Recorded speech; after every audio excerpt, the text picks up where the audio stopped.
All right, I got a little interview rolling. Oh, wait, you don't have to run away. You don't have to run away. Last week before Masters, are you worried going up against the first seed?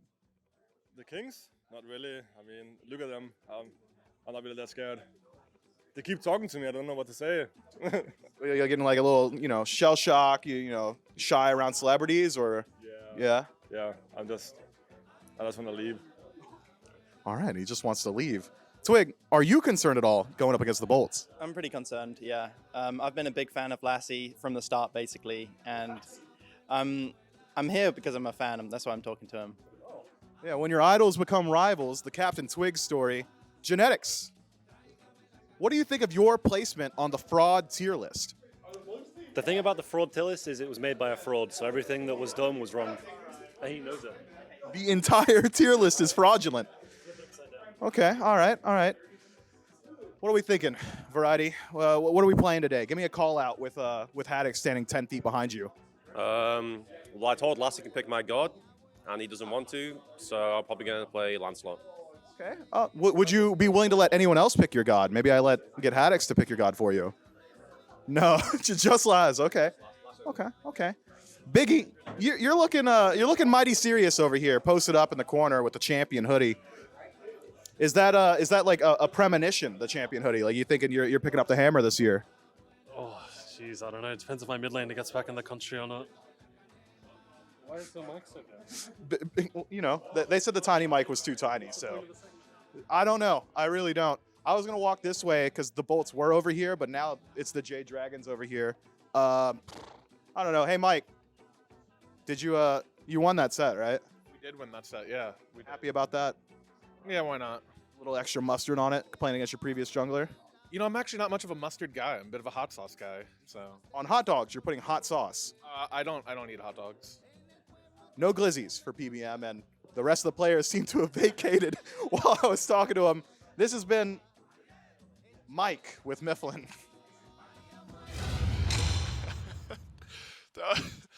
Maybe the most informative, slightly less than tiny mic interviews that we've ever had with you there, Miff. Lots to glean from that one. I'll go to you soon, Miff.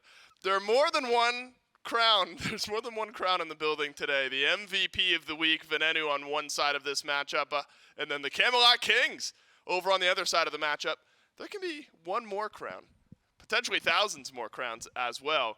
If you at home want to put the crown on your head, all you need to do is become a primer. What do you get by becoming a primer? Well, you get free in-game content, free games every single month, free Twitch subscriptions to your favorite streamers, free delivery, and so much more. So thanks to Prime for being with us here in Season 9 of the SMITE Pro League, and Prime Gaming and all of the awesome content that they provide for us and for you at home once you become a primer. My name is Dolson, and the Tiny Mike interviewer himself, Mifflin, is here with me. Miff, do you get a lot of good information there from that interview, do you feel like? You get good meat and potatoes, really in depth with the squad. You ran away from Biggie very quickly on his answer, and then everyone else ran away from you. Yeah, I didn't know how to respond to that. The U.S. government has told me not to talk about the visa issue too much. So. They've told you directly. Yeah, I've got a direct line to the government. So I'm not trying to abuse that. I don't want to be a bad actor in that scenario. So I decided to vacate that situation. Figured it was best not only for Biggie, but for myself as well, going forward with my professional career as a commentator here with the SMITE Pro League. Well, I'll understand it if we never hear from Biggie or maybe you again on any of the Tiny Mike. Was that it? The retiring? Stop calling it Tiny, man. On the average mic interviews from Mifflin. Remember, triple header day here on Saturday, triple header day on Sunday as well. We had 2 matchups yesterday, only the one so far at the top of the day today. All of them 2-0s. J Dragons 4-0 in 2 matchups with their new jungler. Titans just beat the Bolts 2-0. Bolts will try to bounce back against the Camelot Kings. And then the Valhalla Valkyries and the Leviathans will finish off our day here today. And then the biggest test of the weekend, in Final K's words, for the J Dragons will be up against the Titans tomorrow. Some good ones tomorrow as well. Scarab's trying to bounce back. Kings versus Oni Warriors. They're sandwiched in the middle. Plenty of fun. Remember, this is the final week of Phase 2 prior to SMITE Summer Masters kicking off. Now, Camelot Kings, you would think, under threat as far as top of the standings go for this team. But because of their play up to this point, the Camelot Kings have secured themselves spot number 1. Olympus Bolts trying to solidify themselves in spot number 2. Tartarus Titans could still match them with 9 wins. And the Olympus Bolts still looking good, I think, regardless of how their last couple of matchups go. So the Camelot Kings, Miff, a well-earned first seed and the squad to beat here in the SPL. Yeah, they've just been looking so good, so consistent, I think. And consistent has become a buzzword in the SPL in that, some teams aren't really showing it. It's been high highs, low lows, peaks and valleys. But the Camelot Kings have just found their stride. Sure, they'll stumble once and again, but it's like once in a blue moon, I believe twice so far this phase. Yep. Those losses do not come often, and I think the Olympus Bolts can be hard-pressed to find a dub here today.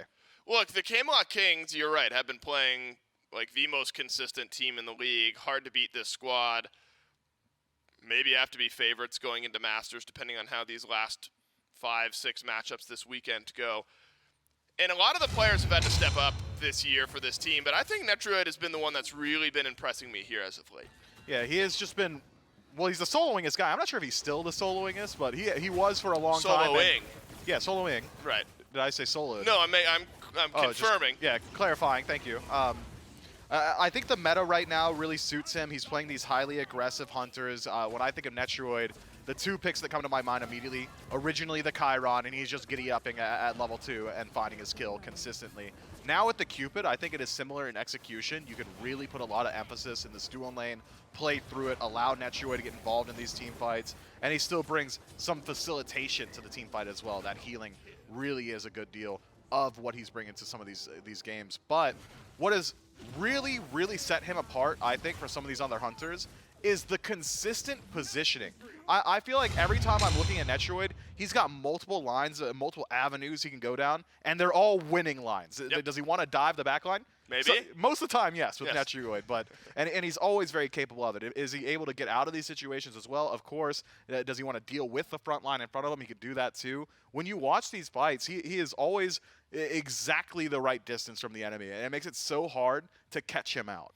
Agreed. It's a team that is playing near best in role, in every single role across the map. Very difficult team to beat. Netrioid now with me for the pre-game interview.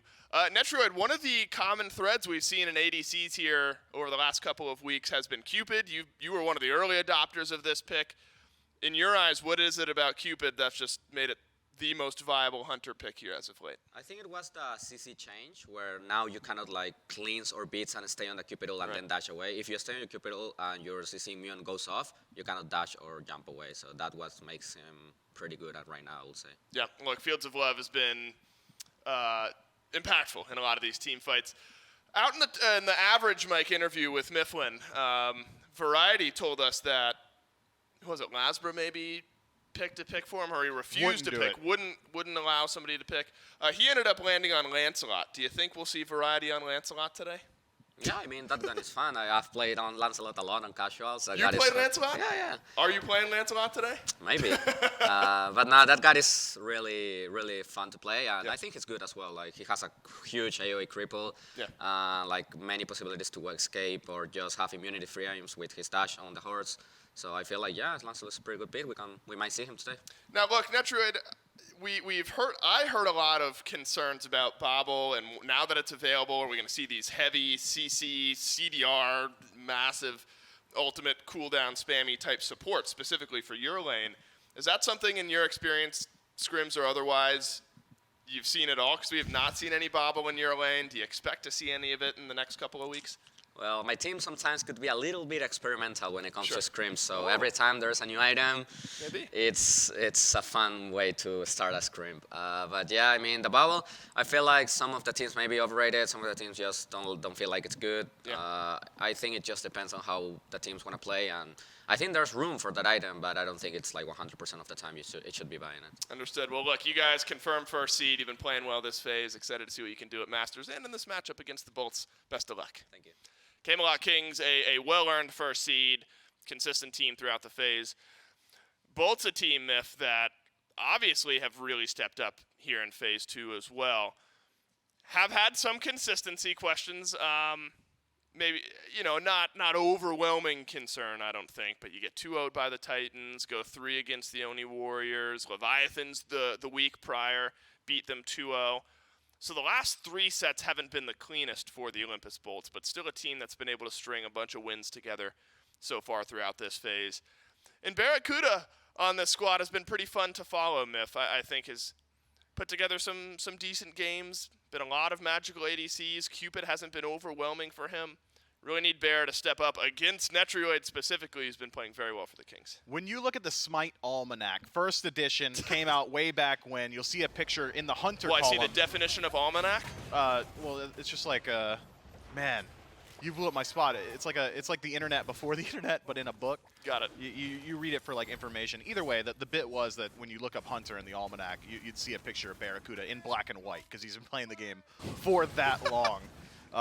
This guy is one of the most consistent Hunter players, I think, on his own. Really does know when he wants to get active in these lanes. He's not, you know, over willing to get aggressive. He really does choose his spots very, very well. Has a super deep god pool. I think that's just going to be the case because he's been playing since every single god released, right? So he's been able to drip feed himself instead of having to learn them blanket at once. BaRRaCCuDDa, I think, main strength is legitimately his mentality. I know it's a bit of a meme in the SMITE community that, you know, BaRRaCCuDDa's the happy guy. He's not toxic at all. He's super nice. But when you see him interacting with his team, at times it almost seems fatherly. Like he really is guiding these guys. He acts as a calm, cool-headed mind in poor games. If you're listening to their comms, he's always, don't worry about it, guys. We can bounce back, and if we can't bounce back this game, there's always another one. Or if we lose this set, there's always a set in the future. I think BaRRaCCuDDa is just an emotional battery for this team. And I had the Hunter roundtable just this past week. It's like 2 days ago. Everything's blending together.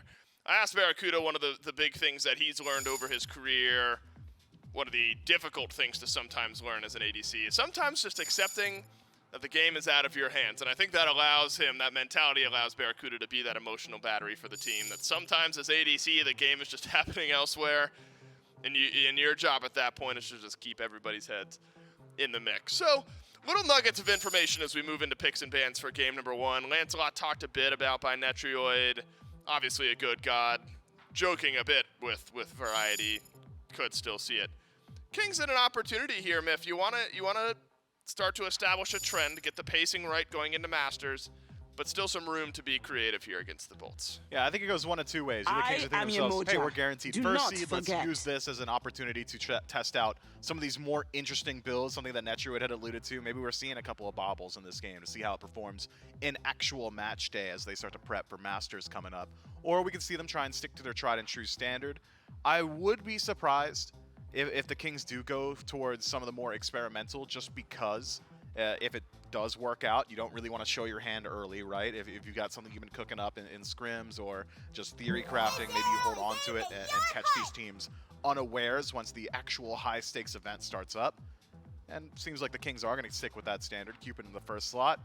No question marks for me, man. That god is just winning too consistently. Yep, Cupid's just been too good. For Netrioid specifically. I think worth looking at BaRRaCCuDDa's KDAs here as of late because, again, not the easiest stretch of games for the Olympus Bolts. 2-0 loss to the Titans earlier on this weekend. Went 0-4 on Oleron, 1-4 on Cupid in that set. 3-game set against the Oni Warriors. 3-4 in a win, 6-1 in game 2, and then 1-1 in a game 1 loss. And then in the game 2 loss against the Leviathans, 1-5. So it's not been big knockdown, drag-out styles of games from BaRRaCCuDDa. Needs to be a change here for the Olympus Bolts to get some of that consistency built back up. Now, talk about lockdown and initiation, Myth. The Bolts have got it. The Umoja, King Arthur, and Discordia in their first 3. Yeah, that top 3 for the Bolts is incredibly strong. Believe that the Discordia passive will likely just be sat on King Arthur for the entirety of the game, so maybe a little bit more kill potential over to the soul lane of the Olympus Bolts. Umoja brings pressure to any lane that she finds herself in. Doesn't really matter what your hunter is. She clears out those waves on her own very well and brings some sustain as well. It allows you to use that HP bar more so as a resource rather than something you need to protect to find some of those trades. Similarly, on the other hand, though, Cupid should bring a good deal of healing to whoever he's laning with as well. I'll use your powers against hovered, but evaded. Nemesis instead, the lock-in for the Camelot Kings. This is another composition that has got some pretty good dive. Lockdown from Cabrakan into multiple targets already. Yemoja, King Arthur going to struggle against this Cabrakan pick. Nemesis has phenomenal chase down potential into Discordia. Once you go into that leap, that stealth not large enough that you really need to worry about your slice and dice. That slow will apply to the entirety of that stealth circle. The Camelot Kings have got themselves some pretty decent chase down, but if that Cabrakan is headed towards solo, you really want something aggressive with the Cupid. I think it is very likely that Cabrakan is headed over towards support. But who really can lane against a King Arthur that's got Discordia passive? I think Variety has got his work cut out for him. Yeah, and especially when it's Haddix who's playing that King Arthur. Not many matchups in the league. Look forward to that. Bolt seeing the writing on the wall a bit, maybe, with the Nemesis lock-in for the Kings and Cabrakan. Neath definitely a viable option for BigManTingz. And I think BigManTingz, I'm going to give him his spot of praise here. Obviously playing back in EU for a little bit of time. Doesn't feel like this team has missed much of a beat where BigManTingz has been able to keep up his high level of play. And so I think that deserves some props.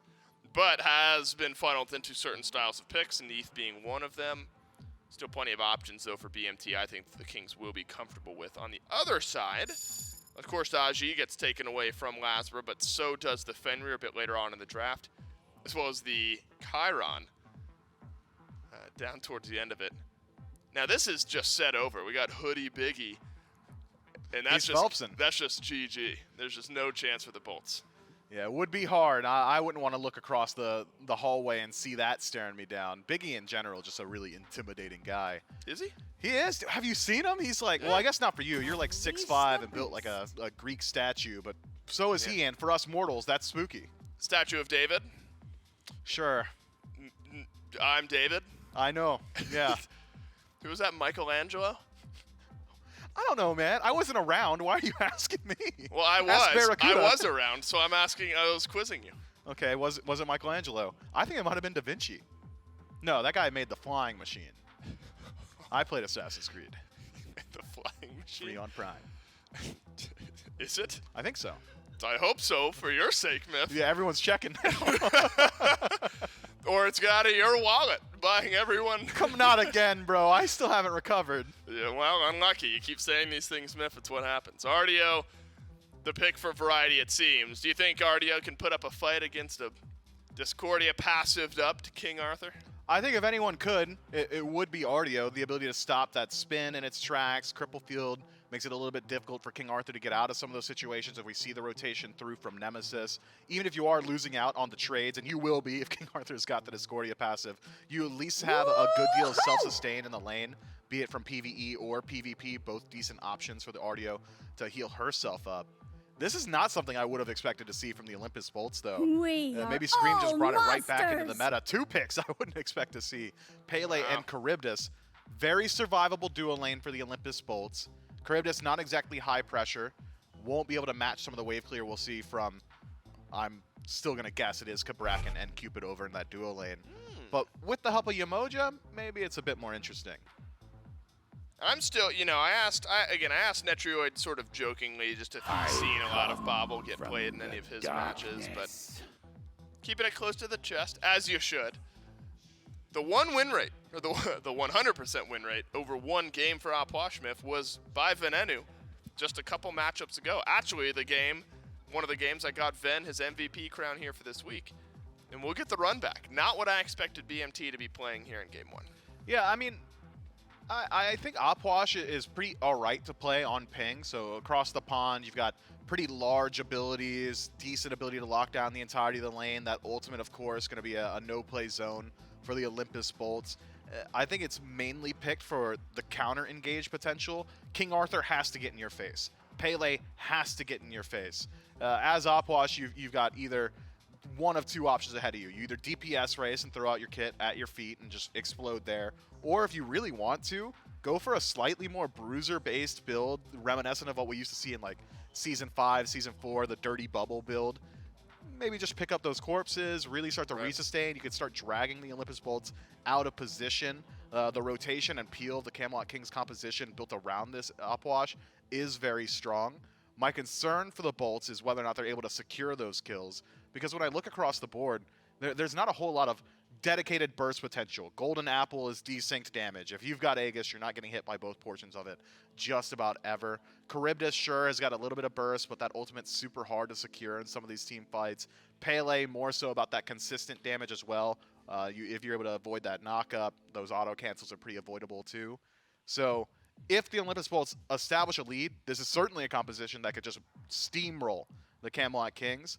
But finding that lead, I think, going to be difficult, and you have to choose which lane you want to play through, and really, I suppose that has to be the King Arthur. You're not really looking to play around your CaptainTwig early on. Right.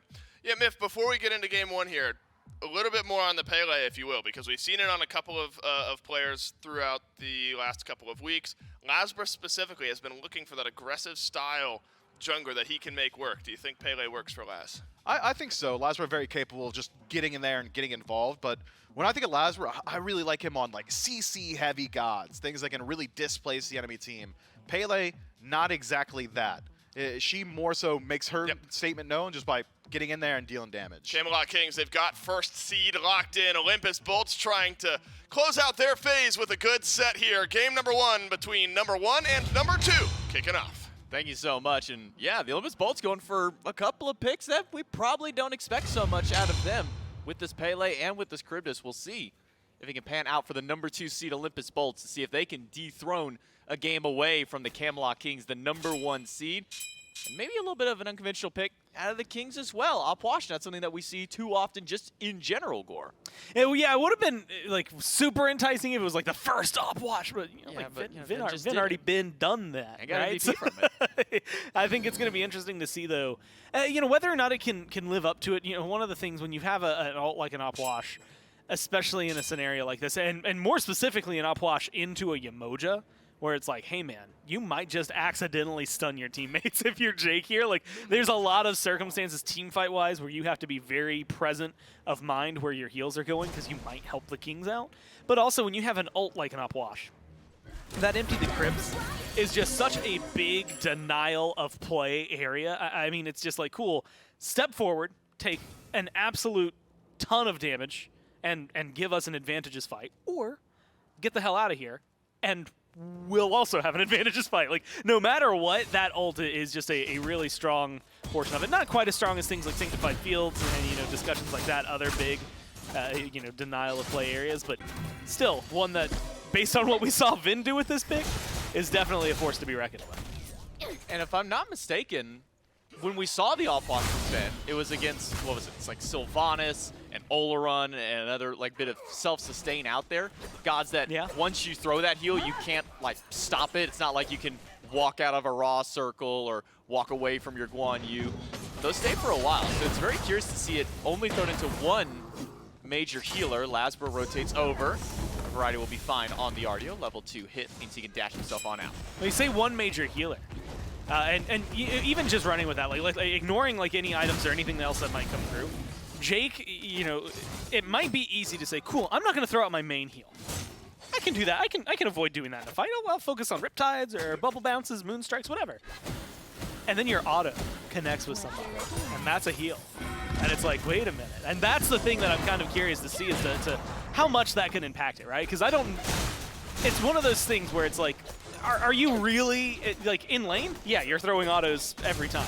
In the middle of a team fight, are you really looking at your teammates that often? Maybe not as much. So I think that's one that I'm just going to keep my eye on. Jake might be kind of a threat to the Scarabs depending on how this goes. I don't think he's going to be, but that Opwash does take that healing and tends to turn it against you. You see this BaRRaCCuDDa, which has become kind of a staple in the duo lane as of recent. It's something that I know that the Valkyries were running for a while, mostly because both of the players on the Valkyries love those 2 picks, and so that's just something that they were running because, hey, we enjoyed these picks, but now we're starting to see that kind of teeter into the rest of the SPL. Other teams are starting to pick up not just the Cupid, but also this BaRRaCCuDDa support. I mean, how do you kind of feel about those 2 as a duo lane just in general? I mean, I like them, right? I think what we've seen out of BaRRaCCuDDa specifically because he flexes and bounces between jungle and support over here. And we've seen him in solo lane a little bit as well, but like right there, Trimble, very good and effective at stumbling people around. You don't think about it too much until you're stuck in it, and then all of a sudden it's like the most obnoxious CC that you're in.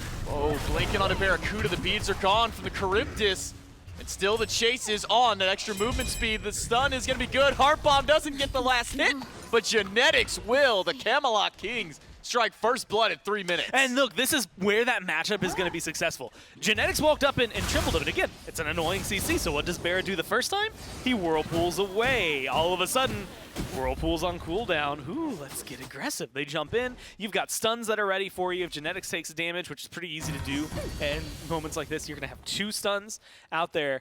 And so you can force the beads from BaRRa. Then you can get the trembles. Then you can chase him down. And with the Heart Bomb, the CC that comes down from a Cupid as well, it just was almost like a match made in heaven. I mean, this is like a really, really difficult comp from the Kings to play against. It's for exactly the reasons you wanted to talk about it before. Cupid has healing. He's got CC. He's got a really big team fight ultimate. He's got good auto attack damage. His 3, when you level it up, in case you didn't know this, gives you attack speed massively. So you just start attacking faster. And granted, that's more of a late game thing, maybe not this early game, but as a pick, he just gets better over time. And with the recent buff to his clear, feels pretty good in all phases of the game. Then you get Genetics, who can stun, who can tremble, who can stun again, who can then throw up walls when he hits level 5 and create a kind of no escape zone. I mean, you know, if you're Charybdis or if you're, Discordia, even Pele, like some of these might occasionally be able to escape him or outrun him. A lot of the picks, the Emojas, your King Arthurs, they're gonna get caught by those walls from Genetics. So I think that this is a really good pick. Again, very similar to why you would like Ymir in this kind of comp, except he has maybe some more damage behind his punch versus just the CC to set your team up. And I think with the duo lane and the way they've been playing for the Kings lately, I'm all in on this. Genetics and Netrioid being on power picks that can control pretty much everything in the matchup, I think is going to be an easy win condition. Now, one of the problems that was had up against the Bolts when Venenu did lock in this op wash the previous time, I believe that was up against the Warriors, was the Warriors just didn't have a way to get to the op wash, or when they got to the op wash, they didn't have a way to actually feel the damage and really be able to have an answer against it. Do you think that the Olympus Bolts have that? Maybe we'll get to that in a moment as the Rivers come through. CaptainTwig stuck in the middle, and CaptainTwig is just gone. The damage from LASBRA, way too much for him to handle this early on. The Olympus Bolts able to strike back against the Kings. Yeah, I mean, look, you drop 2 ults for that, but sometimes you just got to go for the kill, right? And specifically onto the guy I was going to talk about. You had mentioned maybe getting to the op wash, and specifically if the Bolts could do that. King Arthur, I think, notorious for getting deep in there, and you might see that here. Riptide will catch out Variety. Wall holds back 3. The Apple does some decent damage, but so does BigManTingz. The full combo of the op wash put on full display as the Camelot Kings rally in 2 more kills. Oh, that Strife only hits 1 Variety. Look, he's trying. I think they can dive that, yeah, for sure, and get the kill on top of it. Look, Variety's happy about that one. I'm sure the entirety of the Kings are. And that, man, that just plays right into the conversation you wanted to ask. Can you get to the op wash? Well, if you don't know he's coming and you use all your CC on Variety first, no, you're not going to get back there, and you're not going to be able to do anything. I mean, that is such a good rotation from Tings. A great ult from him as well. I mean, you were watching the corpses, like that last one that hits Haddix. Feels cinematic in terms of view, and good kills there for the Kings. If you're prepared, if you're going into a fight and you're the Bolts looking for that op wash, I think they have a better chance to. I think that, with Blink from the Pele, King Arthur is someone who can go relatively deep. I think that they have a lot of opportunities to at least pressure out Tings.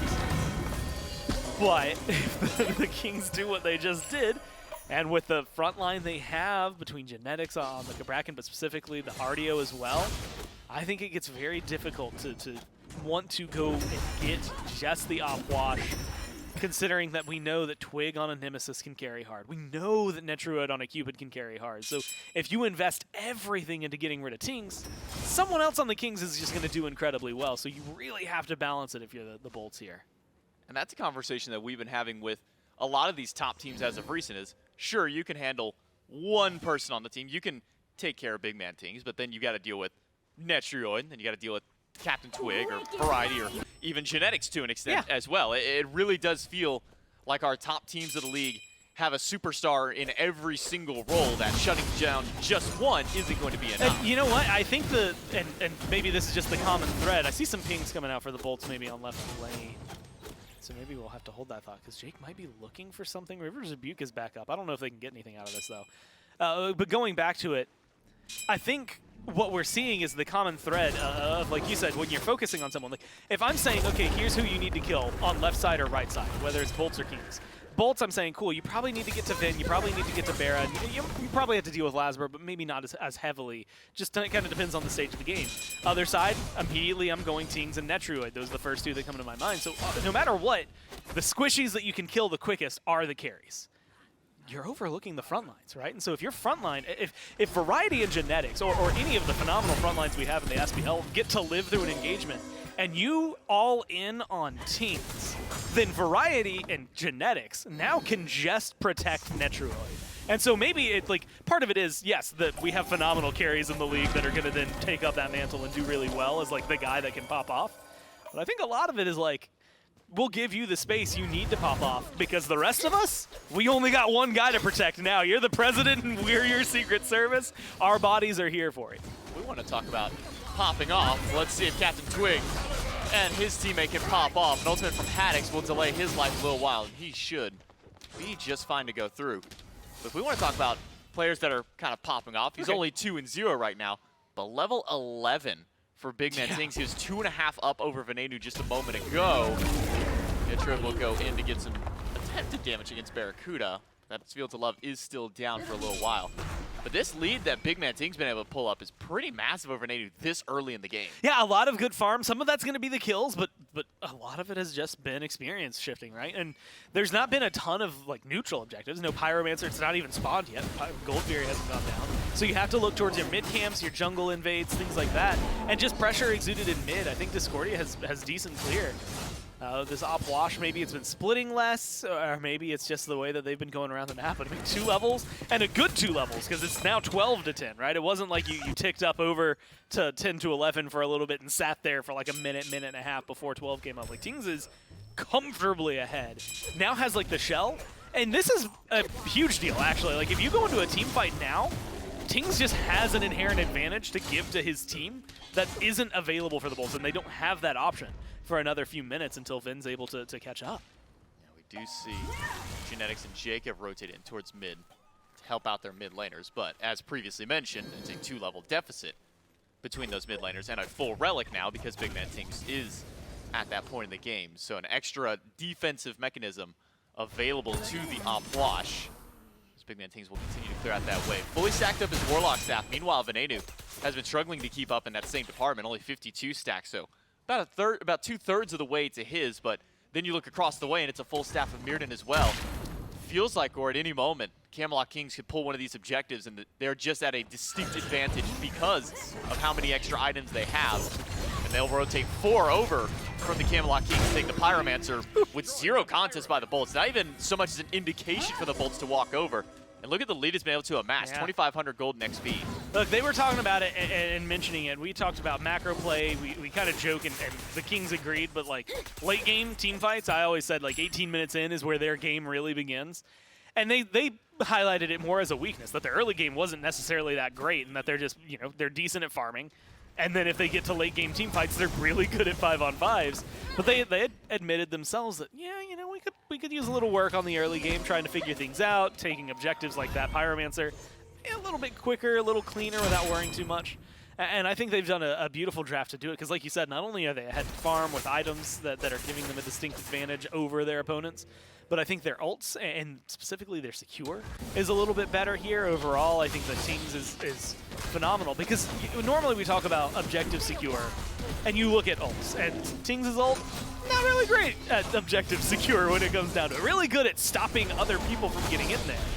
And so you stop people from getting in there, throw a couple corpses down, whatever objective you're going, and then your corpse explosion stacks up to a lot of damage, and it can be surprising. I mean, we just saw it there on that Pyromancer. And while it might not be your Scylla ults, your Kukulkan ults, your Krakens, it's still going to be, I think, more than what you'll see out of a Discordia in that short amount of time.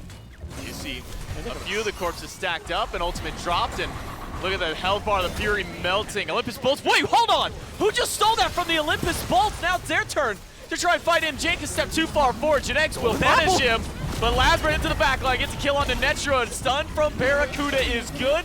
It's a 1-for-1 trade. Support for carry, but the Olympus Bolts and their mid laners steal away the Fury. Look, I don't know how many times a Discordia ult has successfully taken an objective. That's impressive. The golden apple there from Vin, of all things, was not what I expected to end up taking that away. A good steal from the Bolts. And J-Mac, in moments like that, a necessary steal, right? I mean, you're looking at it 5 kills to 2. The Bolts are able to get 1 there, so that feels pretty solid. But if the Kings get that, then 13 minutes into this game, it's starting to spiral out of control for the Bolts, and looking for any way in gets a lot more difficult at the 15-minute mark, 16-minute mark, right? Like, your team fights are just beyond your control, things like that. I think that them being able to find that, keep that in their wheelhouse, and make sure that that gold doesn't go towards the Kings, that's a huge win for them. And honestly, I'd love to see it just because I can't believe Vin was able to do that, man. I mean, like, around the wall, and with an ult that, it's not, that's not, you're stealing ults, dude. No. That's not the ult that you're locking in to think, I'm getting objectives this time. So that's just a good presence of mind from the Bolts to swing into that.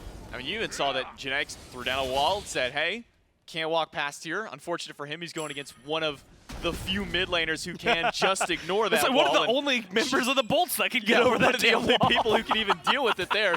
Notably, the 2 carries of the team, the only ones who can actually get away from that wall or deal with that in any kind of way. And Venenu just walks up and casually throws an apple at the Gold Fury, and that apple hits just a little harder and maybe a little bit faster than BigManTingz combo, because I mean, he had 3 corpses down and a corpse explosion. That's guaranteed like what, like 600-700 damage probably against a Fury at that point. One little apple takes it away and resets the momentum of the game. At least maybe. Awesome Jake does have a few Riptides, 1 more and an ultimate available, so BaRRaCCuDDa cannot continue his chase through the wall, but maybe JeNeX to throw up his own to catch him out. Awesome Jake can't get through those ones. And CaptainTwig puts up his first kill of the game, and the Camelot Kings try and reset the momentum back to themselves. Now, with the minion wave pushed up as they did as well, they get the tier 1. So I think a lot of good pressure there from the Kings to open up this side of the map. And I mean, you're just looking at a good read, right? You're chasing down Jake. Jake drops his ult. 140-second cooldown on that thing. Although with the Chrono Spin, it's going to be, what, 120? Like he's going to wait slightly less than normal. But for the most part, you get a huge ult out of him.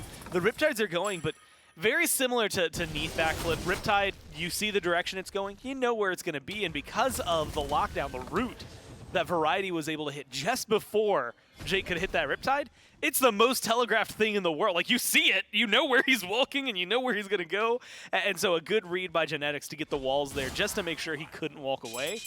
And that's the thing this Cabrakan has provided. You know, we were talking a lot about the Cupid earlier, and I think there's still a lot of room. I expect Netrioid will enter this conversation before the end of the game. But JeNeX is just playing out of his mind right now. I think that just goes for the last, like, 8 weeks, maybe a little longer. I mean, the Kings have been playing really well, and I think a lot of it from the support role, JeNeX has looked great. But so, in this case, has Tings, right, with damage. So has Variety with their setup. I think that this has just been a very well-aware and map-aware Kings. I mean, there's a reason why JeNeX has been on, what, I think he's been on three or 4 MVP votes at this point. Still hasn't won one, but you're right, yeah, there is a reason why he has been on there. I mean, his performance has been lights out for the Kings. And the Olympus Bolts start the Pyromancer, but just the threat of 3 members of the Kings now will be a 5 versus 5 around the Pyro and Fire Giant. Variety goes in. JeNeX gets a stun on Venenu. He's able to get himself out. The Rivers in the back line hold in 2. But CaptainTwig and Variety are fighting the other 3 members of the Bolts by themselves. Variety now by himself gets picked off by BaRRaCCuDDa.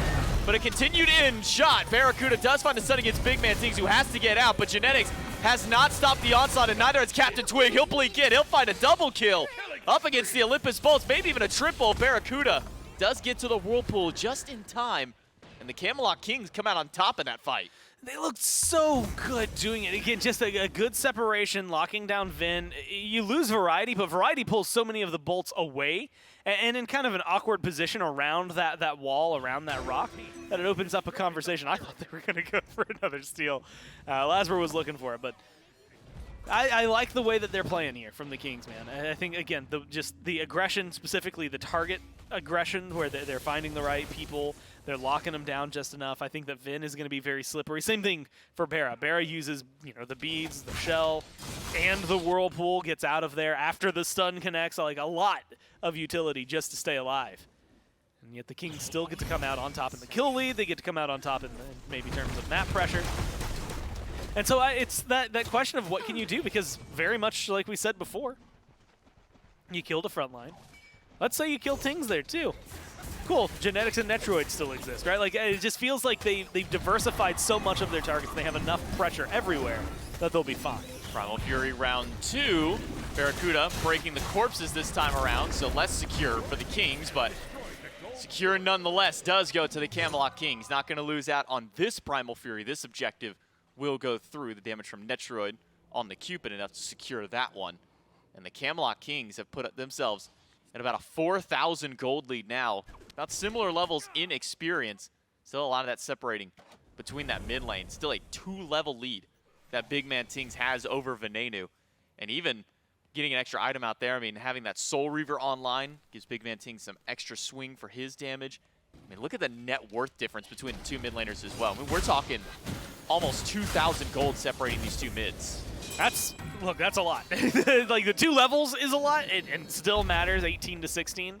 Mainly because that means at this rate, Tingz is going to hit 20 pretty quickly, and on top of that is going to get that upgraded starter faster. But also, I mean, just having that much gold, you can see the tier 2 over him. Like, that damage is not anything to scoff at from the op wash. And so I think that, especially between empty the crypts, the corpse explosion, things like that, even though we haven't seen a lot of it focused on players, it's been maybe a little more objective plays. That's something to be really stressed about, I think, if you're the Bolts. If you're an initiator, or if you're someone who's trying to get away with their lives in terms of healing, things like that, it's definitely not going to work out too well. I think this op wash pick, look, it might not fit into every draft, and rightfully so, it shouldn't. But I think that the ones that it has been played against so far, and the way that it's being played, is just making it look next level. Fire Giant hinted at, maybe by the Camelot Kings. You see some ward control around the pit in favor of the Kings. I mean, look at every entry point on the lower side of that Fire Giant does have the Camelot Kings name on it. So now's the question for the Olympus Bolts. I mean, all objectives but fire are down. It's going to be 3 minutes till Gold Fury, 2.5 until Pyro comes up. If you're the Olympus Bolts, do you stand around the Fire Giant pit and maybe hope the Camelot Kings aren't going to pull and then try and force a fight with them? Or do you just try and go and get that farm to get yourself back in this game? I mean, this far behind, man, that is really hard, because I think their defense is fine, right? Well, you got Discordia. When you have a standard mage, most of the time your Phoenix defense gets kind of leveled up. I think Discordia, especially with late game stripes, is fine, but that's also part of the reason I want them to fight. I feel like Discordia ults with a strife, anything like that feels really solid. A lot of it might depend on BaRRa, which is weird to, like, all of the shoulders to go to the Charybdis, and not even the autos. I'm thinking of the ult. Like, if you're able to find maybe some good ult, like a good stun or lockdown, set LASBRA up, you might be able to find something big. Speaking of LASBRA, he's in the mid lane. He's got to make his way into the fight soon. The Fire Giant was started, immediately dropped. Fields of Love catches 3, but it's only going to leave Awesome Jake in there. He'll be able to squeeze out. Netrioid in the backline gets bursted, though, by Haddix and LASBRA. That's 1 down for the Kings. It'll be 2 if Variety falls down. But he's got enough distance to dash himself away. Does not have a full teleport back up to get into this fight. But CaptainTwig, with another Blink initiation, will slow down Haddix and force the Bolts to retreat. Now, there's definitely worlds, look, depending on how they engage and how risky they want to get, which is the real key. Could have maybe gotten some more kills if you're the Bolts. I guess more Kings if you're the Bolts as well. You could have killed them off. Things like that. It's good pressure. And I like that they're willing to fight it. Because, again, at this deficit, it's a little bit of back and forth. Like, your defense should be fine no matter what. Whether it's if you opt into it instead of a Fire Giant and you go for maybe around these tier 2s, or if they get an FG and you're forced to fall back to like a Phoenix line. But I like seeing them hold their own, and BaRRA didn't use his ult. Soon Finn's going to have theirs back. They should be able to take this fight. 4 versus 5. BaRRaCCuDDa's walking up. Awesome Jake is low. Triple stun by BaRRaCCuDDa is good. He might just solo the entire backline on his own. BaRRaCCuDDa, though, eats a lot of damage. Stun from BaRRA is good against BaRRaCCuDDa. Haddix still walking forward, but you don't want to walk into empty the crypts too long, or your health will surely dwindle down. The Camelot Kings, a man down, push back the Olympus Bolts from the fire. Yeah, I have to be very cautious at this point with Jake being TKO'd like that. It should be a fire startup for the Kings, and honestly might just be a confirmation. I mean, a lot was just invested. Beads are down for Ven, so even a risky play. I mean, LASBRA's looking at it, but I don't know if it's worth. LASBRA can get in there, goes with it, but a beautiful ultimate by Genetics will completely block off LASBRA from getting into the pit. The Camelot Kings get the fire, and what a nutty play by the support to completely stonewall the bolts from entry. And again, you get good damage out there, but specifically, you block LASBRA's ult, right? Not just entry. You get his ult out, and maybe there's a world where LASBRA flings a few autos through the walls and tries to get the cone of damage. He's just going to die. If he does that, if you stay there too long, no, it is not going to work out well. So 3-1 for his slash line. Doesn't look bad there. I like his build, but unfortunately, that's about all she wrote for the Pele in that engagement. Right now, you're going to have to fall back. Tier 2 defenses, if you're looking at map state of play for the Bolts, not outlandish to ask for. I think with a Yemoja, admittedly, any of them are going to be dangerous because there's an Opwash on the other side. With Yemoja, the Discordia, you can at least hold your own there for a little bit. You're going to have decent clear, so you're going to be able to control minions. This isn't an EFG, so it would require a heavy commit then from the Kings. Relics for you are coming back up if you're the Bolts here as well. And so while they might not all be present, in fact, they're kind of scattered to the winds on the map, it is an option for them to be able to hold right there. Might have to forfeit their tier 2 and left, though, and so it might be a left side Phoenix defense, which honestly just makes it a little easier for them to defend than maybe just a tier 2. For now, it will not be the push to the bird to the Camelot Kings. They still got 2 more tier 2 towers to take down before it seems they want to go for a bird. Or you can just add an extra objective to their mind. You can already see Netrioid and BigManTingz head straight to the Gold Fury. Already got the free gold on the map from the first towers. Now you can add some of the objective gold to the pocket of the Camelot Kings, and with that Gold Fury, a 10k golden XP lead. 25 minutes in for the Camelot Kings. Only one person has hit level 20 on the side of the Olympus Bolts, and it's BaRRaCCuDDa. Everybody else still falling a little bit behind. But how much time does this buy for the Olympus Bolts? I mean, you look across their jungle and hardly anything is up. They've only got the 1 tower. Is just having this Discordia and Yemoja enough at these Phoenix Sieges? I mean, for a long portion of it, I think honestly until an EFG comes through, yes, right? You've got like all the clear you need, so minions aren't going to come in. Diving a Phoenix pre-30, pre-EFG without having something, you know, a minion wave beside you can usually be super deadly. I mean, Genetics might be able to live with varieties like, you know, admittedly, maybe small, but still healing could be helpful for him. But I think that they're going to need that minion wave, and as long as the Bolts group up, they should be able to handle this pretty well. For now, you got to group up. Netrioid not here. He's the main one. He's going to deal the damage to these birds, to these structures. Now that he has rejoined, we'll send CaptainTwig over to the mid lane to 1v1 against LASBRA at the mid Phoenix. Minion wave's still a little ways out before the Camelot Kings can make their commit in towards the bird. But look how far back Venenu has to stand just because of the threat that BaRRaCCuDDa and Genetics have. BaRRaCCuDDa finds the root against Jake. Empty the Crypts has been dropped by the mid laner, the Kings. And look, even their Phantom Shell gets used a little bit early, so now they don't have a way to get out of the next River's Rebuke. Yeah, that actually feels solid. No upgrade yet from Netrioid as to whether or not they thought they needed it, so just the regular shell still there. Jake holds on to the Riptide. Could potentially bring someone in if they get too aggressive. This is where I think it falls apart for the Kings. I like the gumption, let's call it, right? They want to go for it. But now you're losing your FG buff. You couldn't keep the minions there. They just got too good clear on the other side. Honestly, I wouldn't mind seeing, like, in a position like this with the map advantage they have, the gold advantage they have, the Kings can afford it, just like teetering around for 3 minutes, right? A minute of that's going to be waiting for the FG anyway, but like it benefits them to wait until 30. It does, like getting the Fire Giant at 29, 30 seconds, like it's too early. Getting it at 28 minutes, too early. To 29:59, still too early. Like you need that enhanced property, because otherwise I think the defense from the Bolts, especially around a Phoenix, is still just too strong unless you can get something wild. I mean, I see teleport there for variety. I see one ward on the inside of the base. And so if you can get 4 grouped up outside, variety teleports into the back, and you're willing to dive, willing to trade off, probably lose somebody in the process, but to get those kills, then it can be worthwhile if you have the FG buff and just the base FG. But I think it's 28 minutes now. You could very easily buy another 2 minutes just hanging around here, wait for the EFG, and then get a big win. That being said, if you force the Bolts into a fight and you just team wipe them, it doesn't necessarily matter if it's enhanced or not. Last time around the Fire Giant, Camelot Kings end up losing their carry on a rotation in from LASBRA and Haddix to the top end of the fight, and then the Camelot Kings nearly lost another along with that one. So the Olympus Bolts were able to hold out, fight back, and find a couple of picks. Then they just couldn't get the Fire Giant themselves. Pyromancer does go to the Kings.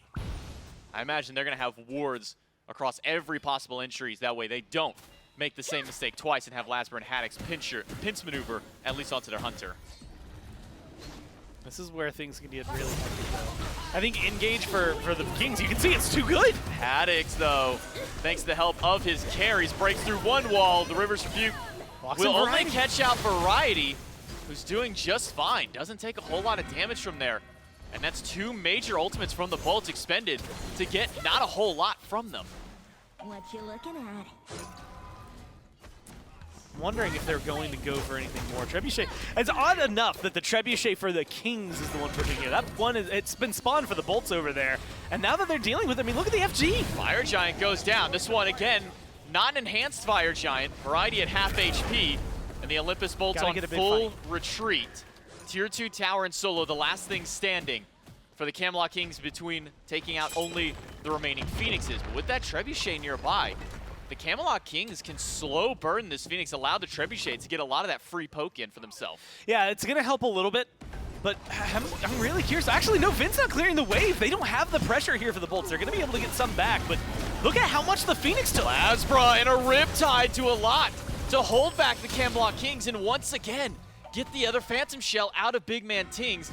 And now it's the Trebuchet of the Olympus Bolts that slows things down. Trebuchet for the King shows up, and it might just be enough to deal the last bit of HP. One more shot to the bird will be all the Trebuchet needs to take down the first one of the game. The Camelot Kings break open the base with the help of their Trebuchet. Look, man, I love that because what are the odds that you're going to do well? I think that's 2 autos. Netrioid's going to get blocked no matter what. If they walk in, those autos are going to be tanked up. Someone's going to make sure they don't connect. And so you bring the only object that can hit it from outside the tower line over. I think that's just well played. It took a lot of damage a lot faster than I was anticipating, if I'm honest with you. I thought it needed to be EFG, and I think that this still kind of stands. If that's an EFG, you might get that Phoenix and take a fight versus just getting the Phoenix. But that's about, you know, win conditions. That's about just winning the game purely off of that. Whereas now you've got a Fire Giant. You use the Trebuchet to get a Phoenix. You've got Fire Minions that are going to give you an advantage over there. Based on how fast we saw some of that, specifically Phoenix, fall down earlier, I expect it could be pretty easy to go in if you get the right pressure. Have a similar conversation on left, right? Netrioid's going to have enough damage. Twig, if he can get there, is going to have enough damage to just kill something off. Another 2 ultimates used on just Variety, and that means that now Netrioid doesn't have to worry about the Phantom Shell he has picked up because the biggest threat for that Phantom Shell to be used has already been expended. The Camelot Kings can mosey on into the Phoenix and take that one with 0 contest. Haddix, the one in danger. Fields of Love drops down. He'll have to use his ult to get on out. But Venenu trapped inside of a wall. It's Genetics who might be the one trapped inside of his own as BaRRaCCuDDa picks him up. But BigManTingz trades him, makes it a 1-for-1. But it's another Phoenix down for the Olympus Bolts. Camelot Kings just controlling the pace of this game. Yeah, look, Genetics for LASBRA and a Phoenix is so worth it, dude.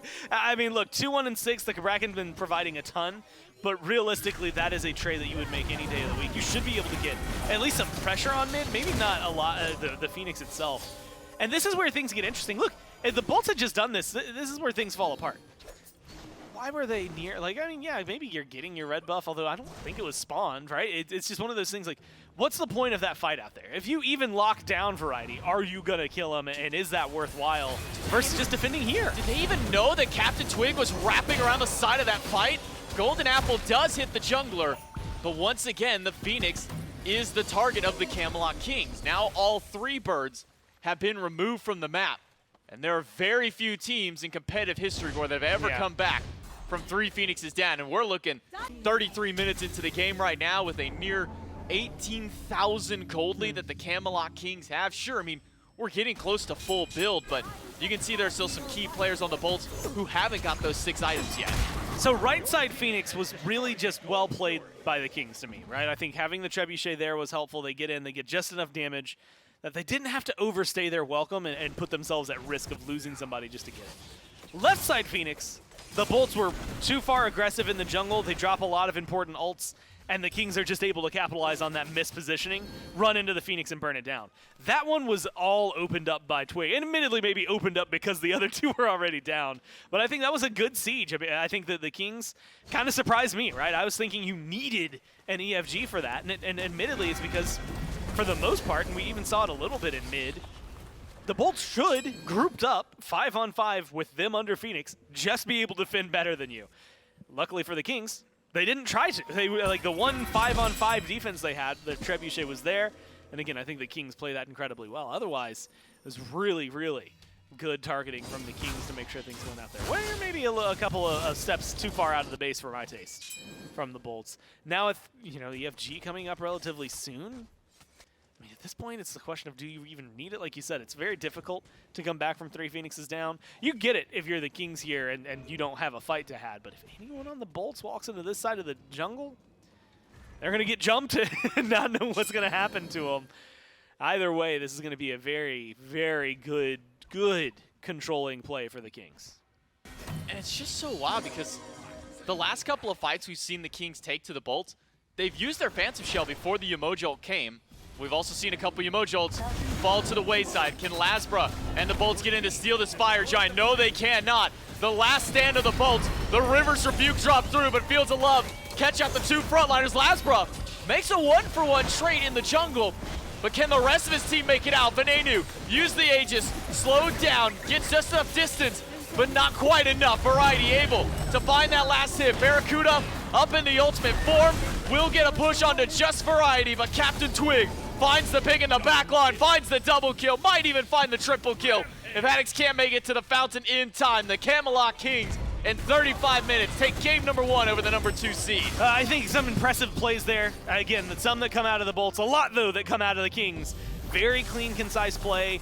Early on, the farm game was absolutely insane. BigManTingz had a 2-level lead pretty much the entirety of the game until finally there's that level 20 cap that stops him from staying ahead of you, so luckily that came through. But we saw it in the gold, we saw it in the experience, we saw it in the items, we saw it in the gameplay itself. I mean, a lot of those moments where one good play by the Bolts or something that feels like it should be a good play by the Bolts is countered by an excellent play by the Kings. I'm thinking LASBRA going in for that first Fire Giant and the walls from Genetics blocking him up. Like, it's just those moments that culminate. And unfortunately for the Bolts, sometimes you see those, it's like once a game, maybe twice a game, someone gets it. The Kings did it every single time. And no matter what, just despite my expectations from however much Smite we've seen, things like that, they were always just a step ahead of the Bolts, and the Bolts never had an answer. Camelot Kings continue to impress. That's just game number 1. Game number 2 right around the corner after this break.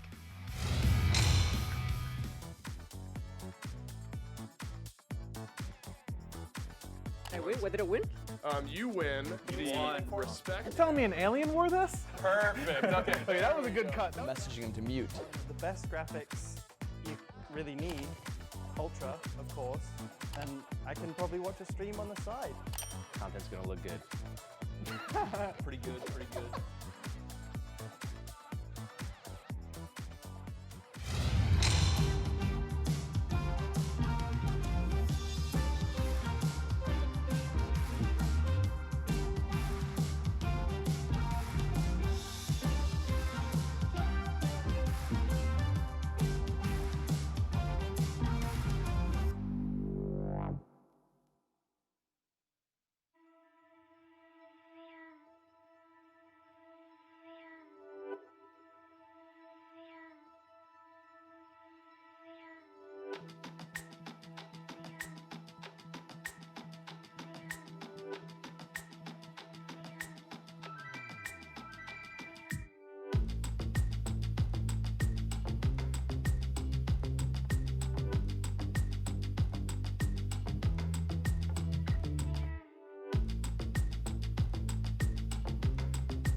A couple of trends continue here in game number one.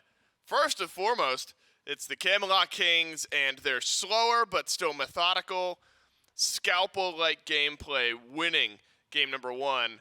And on the flip side, it is a continued struggle here for the Olympus Bolts. You're able to find some kill pressure on the map, but ultimately fall behind in the objective fights. The gold lead just gets out of control here, Myth. And we're on the verge of the 10th straight set lost for the MVP of the week. Ven lost earlier on this weekend. One more win here for the Kings, and it's 10. That is almost unbelievable. I mean, clearly there's nothing real or statistical about like why that would be the case. I just can't believe that it's happened that way. Yeah. Heavy is the head that wears the crown? Well, I wouldn't know, personally. But you won Worlds. We were just talking about it. Yeah, but I didn't get a crown. You got a ring. Heavy is the hand that wears the ring. That's right. That's why Zapman has trouble opening doors. Has trouble opening doors. He had to like really raise his DPI because it's hard to drag his mouse a little bit further. It's tough. Talk to me about Game 1 a bit, though, here, Myth, because it does seem like you could probably rewind many of our death segments about the Camelot Kings. That was going to be my bit, dude. Okay, talk to me a bit about game number 1 here, Myth. So, when we talk about the Camelot Kings, we talk about consistency, and I think nothing can better, I suppose, highlight that than the fact that you could play any singular death segment that we have done, and it would apply to any singular one of their games. The Camelot Kings take a slow, methodical approach to the match, find a couple of picks here and there, are able to, off the back of those picks, transition very quickly into objectives. If they aren't taking fights, if they aren't taking objectives, they're just farming the map a little bit better than everybody else, and then when those situations arise, they separate themselves. And with that separation, they can start looking towards larger neutral objectives on the map. I think this one, though, in the team fight, maybe some of those concerns that you and I had talked about on the initial death segment ring true. The Olympus Bolts had damage, but they were struggling to secure their kills, especially in the later fights. Just that chase down potential and the slippery nature of this composition from the Camelot Kings, or all the sustain that each individual member had, was a bit too much to deal with, and the Bolts couldn't quite just push it right over the edge. They were doing like 95% of the work. They needed that final 5%. And it was hard to come by. It really did feel like LASBRA was finding the backline. He would likely get a kill or most of the damage on BigManTingz, Netrioid, one of the two. And then he immediately dies, and then the Bolts had no footing in the rest of the fight. Decent damage numbers from BaRRaCCuDDa. I mean, better than decent. 28,000 to 12,000 more than Netrioid, but BigManTingz on the op wash really runs everyone else out of town here. 36,000 damage. And now, Myth, 2 op-wash games so far this phase. One of them for Venenu last week, one now for BMT. Our team's under-prioritizing the op-wash. Or is he overrated? Is he underrated? Or is he properly rated? Well, he couldn't possibly be overrated because he's been picked twice. So we'll eliminate that option. Okay. Is he underrated? I suppose you could make an option or an argument about that. I think he's just probably properly rated. You know, you could find your opportunities here or there, but that god is not plug and play. You're not saying, man, I need to get my op wash and I'm picking it top 3. You're saying, okay, well, you know, op wash could like maybe work here into this composition that's already been drafted. We'll take him then. Counter pick more so than just a good pick. Right. I don't know if we'll be seeing op wash here in game 2 automatically. As Jake is leaned back this time. Yesterday it was just a funky camera angle, but awesome Jake, not worried about what happened there in game. Nonplussed. What? No, they don't. I was gonna say they don't watch the broadcast while. I was gonna say we could probably lull him to sleep with how comfortable and relaxing those SMITE Maxonomic chairs are. Yeah, and you know he's resting just real nice knowing that his gear, the Alienware PCs that he's playing on, is just going to work regardless of whether or not he's looking at it. Well, and if he needs any, you know, extra peripherals, things for his setup, groceries, things like that, you know, free delivery with Prime, right? Yeah, I mean, sometimes you got to get up, you got to wake up to go get your food. Sometimes you got to get up. Not with Prime, man. They take it right to your door. Right at my doorstep? That's right. No shot. If you leave the door open, this is not written anywhere, but like, come in there and cook it for you. They might. I don't know. That's an option now. The 200 pack of ramen you just ordered, no cooking for you. Yeah. And if you need to, you don't have a pot to cook that ramen in. There you go. Overnight delivery with Prime. Now we're back to real stuff. Yeah, they're not going to cook it for you, but they'll bring it to you. They'll give you everything you need to cook it for you. Jake living his life in comfort right now. Unfortunately, the Bolts, not so much. You know, I will say, I think the conversation in the last couple of weeks, especially for teams who have established seeding, right? Kings are first seed. So there's always the conversation of like, you know, are you going to take it easy? Are you going to try new things?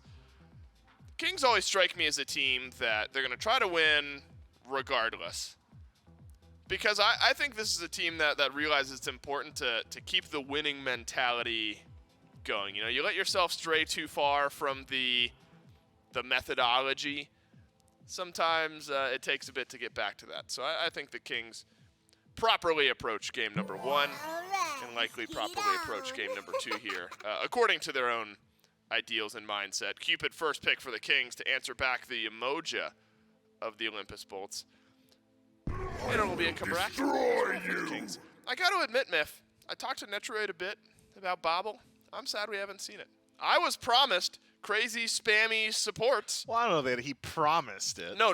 I'm saying from what I heard about Bobble. Yeah. Not from Netrioid. Dude, the pros were complaining about it a lot. Yeah. They're like, this is going to change the game. They're going to completely define the meta. These soul leaners are going to have so much CDR. Yeah. How are you going to deal with that? Doesn't even matter that they deal less damage. They're just going to be so tanky. I wanted to see Ganesh with Chronos Pendant and Bobble and Dharmic Pillars.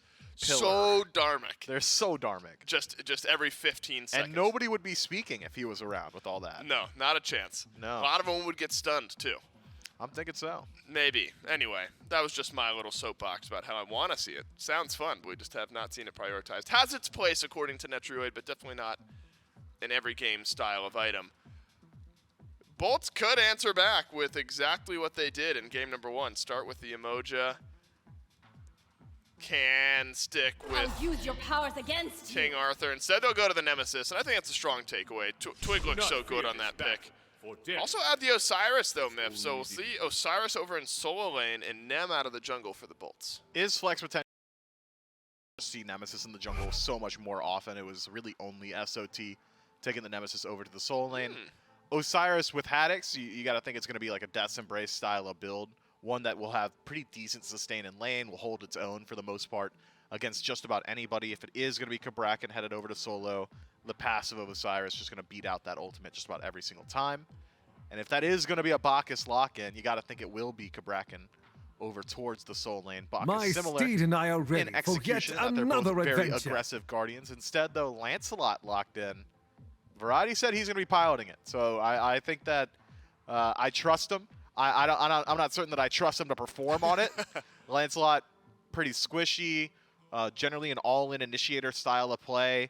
Up against an Osiris, yeah, Osiris kind of just wants to fight you and has the sustain in lane, so you're going to have to choose your fights pretty wisely as Lancelot. I haven't seen too much of the tank style of build with him, but maybe with like Bumba's Hammer, you're still sustaining relatively well. CDs, for the most part, pretty low.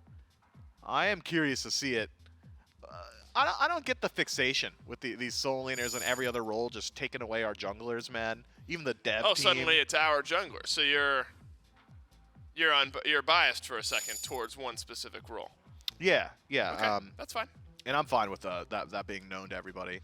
Better to be biased towards a role, right? Than as opposed to just a team in general, right? If you're going to be biased towards anything. Yeah, no. Junglers are the best players in the world. Yep.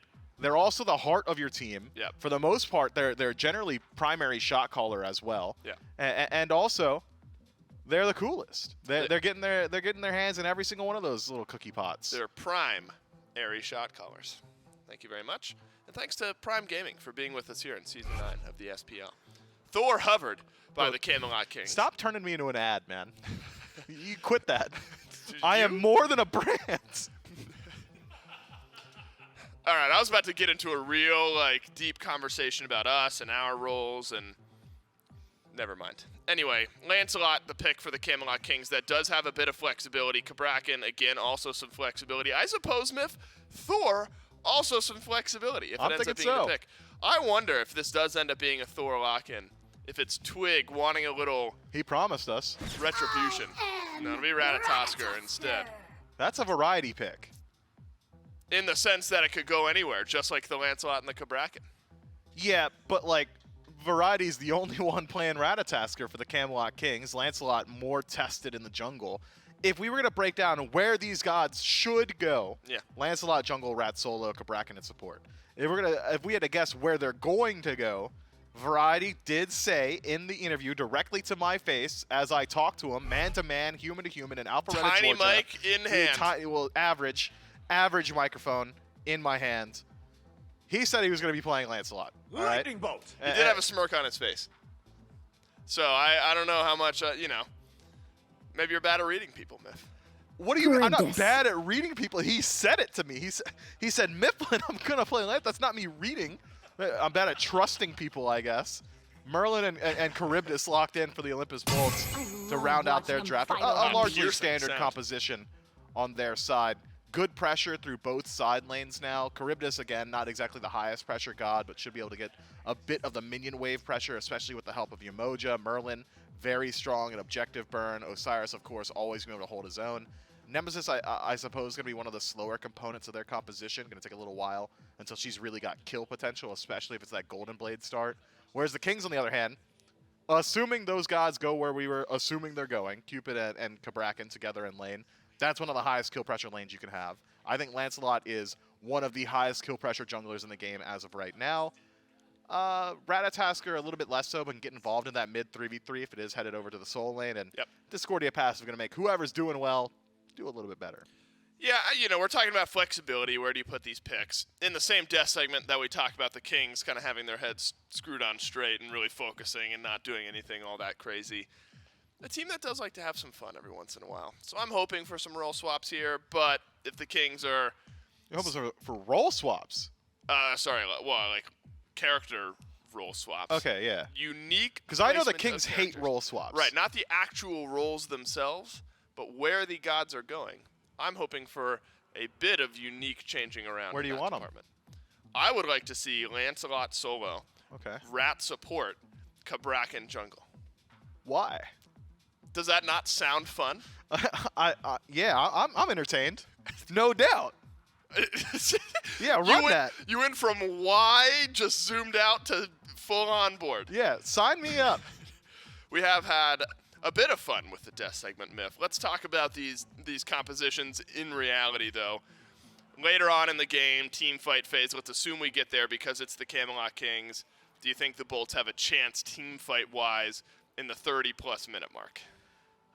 They'd have to maintain an even state, I think. If you fall behind with this Bolts composition, your front line really starts to fall apart. You do not have linear initiation with this draft. Umoja's a non-standard initiator in that you're kind of just rotating through, tossing up those walls, and hoping Phantom Shell isn't on the other side. Otherwise, Osiris Blinken creates space by dealing damage, but doesn't really have dedicated CC. If this goes to late game, I think I am favoring the Camelot Kings. Camelot Kings looking to push their advantage to 2. Game number 2 between the Bolts and the Kings. Kicking off right now. Thank you so much, Dolson and Mifflin. We'll see if BaRRaCCuDDa is a man of his word and plays this Lancelot in the solo lane, or will he have lied to not only Mifflin, but to everybody else who watched the interview before this game goes through. Game number 2 between the Bolts and the Camelot Kings, J-Mac, Gore, and Doug. And it will be the Lancelot solo this time around. So BaRRaCCuDDa gonna hold true to what he told Mifflin and not make a liar out of himself and the rest of the Kings. Yeah, and honestly, I'm excited to see what it can do. We've seen it out of the jungle. Look pretty good over there. And it's also interesting to see Twig. Like, it almost is like mental breaking to see Twig on Rat when BaRRaCCuDDa's right there, right? Like, that's just not how this team's supposed to work.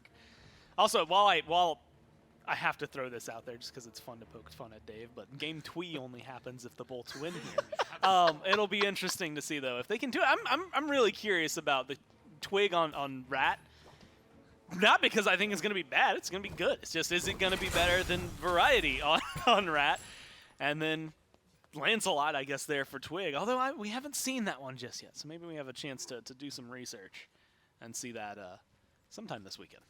We'll see how the build path differentiates for solo. By putting him in solo lane versus in the jungle. Because jungle, we saw the Mace start typically goes to either Crusher or Jotun's Wrath. It seems to be Soul Eater right away for BaRRaCCuDDa. Maybe we'll see if Glad Shield comes in. I've seen a little bit of Glad Shield when you throw him in one of these lanes. We'll see if that does end up being the option for BaRRaCCuDDa. But at least in the early stage, not really known for his wave clear. Definitely much better out in the jungle on this assassin. I think that you get what, 3/5 of the squad, or 2/5 of the squad that is rocking the exact same thing, right? I think Genetics and Cupid here are going to be incredibly powerful and potent. And then you get some question marks, I would argue, from the Kings. And again, I expect this Scordia for Tings is going to look good. I expect that Rat for Twig is going to look good. So maybe the only question mark is variety on the Lancelot. But what we've seen out of Lancelot, admittedly, I think it's like 2 games lost, 2 games won, but he's looked good in a lot of them. One of those games lost, it was because the Morrigan on the other side transforming into him had a really good time. So I think that one's going to be fun to watch, and how it comes down. The matchup versus Osiris is going to be interesting. Osiris can usually control lanes pretty well, but how well that goes, I mean, already, based on health bars, I'm going to say not going quite the way that Lancelot maybe would have liked. But, you know, being able to chase down your LASBRAs and things like that, I think there's going to be a lot of potential for variety in the late game. Genetics does get stopped by a Riptide from walking into the jungle. Maybe fortunate for Genetics that not a whole lot of follow-up and really a whole lot of CC on the opposite side of the board. I mean, yes, Umoja has plenty to go around, but BaRRaCCuDDa not really that much for himself. Fight around the Totem of Coup between the 2 junglers. Haddix will jump on over to try and help out, but the Coup does go to the Camelot Kings. Awesome Jake now in a little bit of danger. He'll use most of his Omi to throw out some CC to keep Genetics and Netrioid away. But that's not going to slow down Genetics. He is still slamming the W key, but sees a heart bomb missed out of Netrioid. That should be the disengage to the Kings. Yeah, but, I mean, the damage is still there. Luckily for the Bolts, this time BaRRa hasn't had to use those beads as early yet, right? It's that yet. It's ever present, ever lingering. Whether or not they'll get a kill off of it if they get those beads is also another question. So pressure, I think, over on left side should be very similar to last game because it's the same 4 gods, right? So you should see some from the Kings, but I think well adept and adapted from the Bolts here to make sure that it's not too crazy for them. And man, I'm trying to factor in as much as I can about this Lancelot late game because a lot of the things that we've been seeing out of the jungle are still going to be a huge factor, and specifically looking at the duo lane and a little glance at Vin and a little glance at LASBRA. But a giant cripple field in the middle of a team fight seems really nice when you've got, what, 3 people who want to run away? They have 2 of those because they have not just Lancelots, but they've also got Cupids. Oh no. That is a lot of area that people just don't get to have fun in. Well, it also means like 1 sprint, like that gets you out of like a Cupid ult, that's typically the counter, is not gonna be enough for you. Like you're gonna need a lot unless they use them at exactly the same time. But that's, I mean, you highlight it perfectly because that's not just 1. If theoretically you use them separately, that's going to be fine. But if you use them together, that's a lot of ground. Stun onto Variety. Not going to find it. Haddix gets a little too far out. CaptainTwig eats the ult from LASBRA. But Variety still wants this Totem of Coup, and he will get it. But has he stepped too far forward? Yes, but he's got the Grand Joust to get out. Haddix up downs in place. LASBRA dashes once, and then the second time to get out. Variety still looked like he was on the hunt on this horse, but we'll go back to his tower instead because the minion waves have pushed in. I thought you were going to say he was still horsed up because like he was ready, like he was just hanging out. I was wondering how long, like, if he was going to or what. It seems like, yeah, well, he'll be fine. Feels like they want to fight more, right, on the Kings, and I think that the early game's going pretty well for him, but this is not as, well, not quite as, I should say, explosive as game number 1, right? He had a very massive lead over in mid in game 1. They were able to find a lot of objectives early, things like that. Right now, it's a good lead for Variety. Everybody else, though, isn't getting too far ahead, and a lot of this has been, you know, coup control. They've got 2-1, so that's feeling pretty good on his side. But I think like the farm game, even though Osiris has been there a lot, you can see some of that denial. I think the damage and specifically moments like that, excluding the tether, feels like it's going to be pretty solid. And now he gets this Soul Eater, so you know you've got good damage. You're going to have some sustainability. It's the beginning, I think, of what is going to be a long lane for Variety here. Variety. He already got back to lane. Quarter HP on the Lancelot. He's got some health potion, or he's got some multi potions and a health chalice ticking up. Plus some of that sustain from the Soul Eater to try and keep him in. Slight level lead for him, thanks to that Totem of Coup that his jungler's been able to help him get out, but this time LASBRA will be there to make sure that the Bolts can secure this one. And now I wonder where CaptainTwig will start to put his pressure on the map, because we saw him get it early on for solo, make sure Variety doesn't have the worst time in the world fighting against Osiris. But where does CaptainTwig go now? Honestly, that's a good question. If I'm Twig, I mean, maybe, I think you could put some pressure over there onto Vin, right? You could probably put some pressure into Duo. I think that the thing that I'm surprised most about, and I'm always surprised by this, but I think of like, I do it with Hunbats, I do it with Thor, I would say it with Ratatosker. I see level 5, and the first thing I'm thinking is, all right, where's this first ult going? I don't care that you got beats, I'm dropping it somewhere. Like, I'm trying to get something out of it. And I like the patient play that I think we get out of the Kings here. But it is that question, like, where are you going to go with this ult? Where are you going to put that pressure? And I think that close gap, admittedly, very reactable by Merlin, reactable by LASBRA, should be reactable by Haddix. But over in the duo lane, while it's reactable by both of them, you should be able to chase them down, or you can maybe force the Fields of Love early on. Working in tandem, I think, with the rest of the team could get Twig a huge knock-up, a lot of damage for the team, and kind of overwhelming force to get an early team fight. We'll see where CaptainTwig pulls the trigger for that first ultimate. For now, gold pretty much even between the teams, really only... Yeah. Actually, not even really anything separating them. I was going to say maybe there was, a small objective that was pushing it for the Kings, but Totem Accuser in favor of the Olympus Bolts. The Scorpions have been going pretty even between them. Mostly just, I guess, that the side laner variety and the mid laner BMT hasn't really split too many waves. CaptainTwig has been sticking to the jungle for the majority of this game. Yeah, and you say that, and it's nice. I think variety we saw was a little ahead, and right now, we'll see. I guess if he hits 9 first, if he maintains it. Tings is behind, though, right? You're not splitting anything. Oh, I mean, massively. Not 3 ways, right, with Twig being away. You have genetics there hanging around a little more often. But it's been the farm for Vin right now. And this Merlin looks good when Vin's playing it as well. So that's something that I think will need to be overcome. Discordia, though, I don't know, is someone that I'm going to conscribe as much to levels, right? Obviously, like, the levels play a huge role in Smite, depending on how much damage they're going to do to you. Then, of course, like, how much golden experience they get from killing you, things like that. But when I see Disco, I mean, she's got, like, Strife, which, even at level 1, is, I think, just a really solid form of CC. Of course, more damage as it levels up with the buff it got recently feels really good. Your regular just chaos, your clear, your damage, good. Your ult, fine, right? I think a lot of what she provides is still there without having to worry about and stressing about your levels. CaptainTwig's first ult will be used defensively. I say that for a moment, I thought he was going to dive in on top of Venenu and turn that defensive ult into an offensive one. And then an ultra ult trade in the solo lane between Haddix and BaRRaCCuDDa. BaRRaCCuDDa still, even despite all the poke that's been going towards Haddix, now might just be completely collapsed on. A jump off the horse, a knockback onto LASBRA is good. A dive back in. Haddix needs one more hit, but the minion blocks the single. Genetics locks in Haddix, the walls. The stuns are just too much. First blood turns around for the Camelot Kings. Awesome Jake may have stepped too far forward. A Riptide will get him and Genetics back to the same exact point. And now with the tremors in, Awesome Jake cannot get out in time. Maybe he does get just enough distance, extra stun, and another one right after with the Acorn Blast. CaptainTwig puts up another for the Camelot Kings. Look, that's just good presence. First off, variety, great jukes under the tier 1. Though they might go for more. Yeah, Vin has to play this carefully. Variety, great jukes. I mean, that last sickle that gets thrown out by Haddix feels like it's going to be the thing that kills him.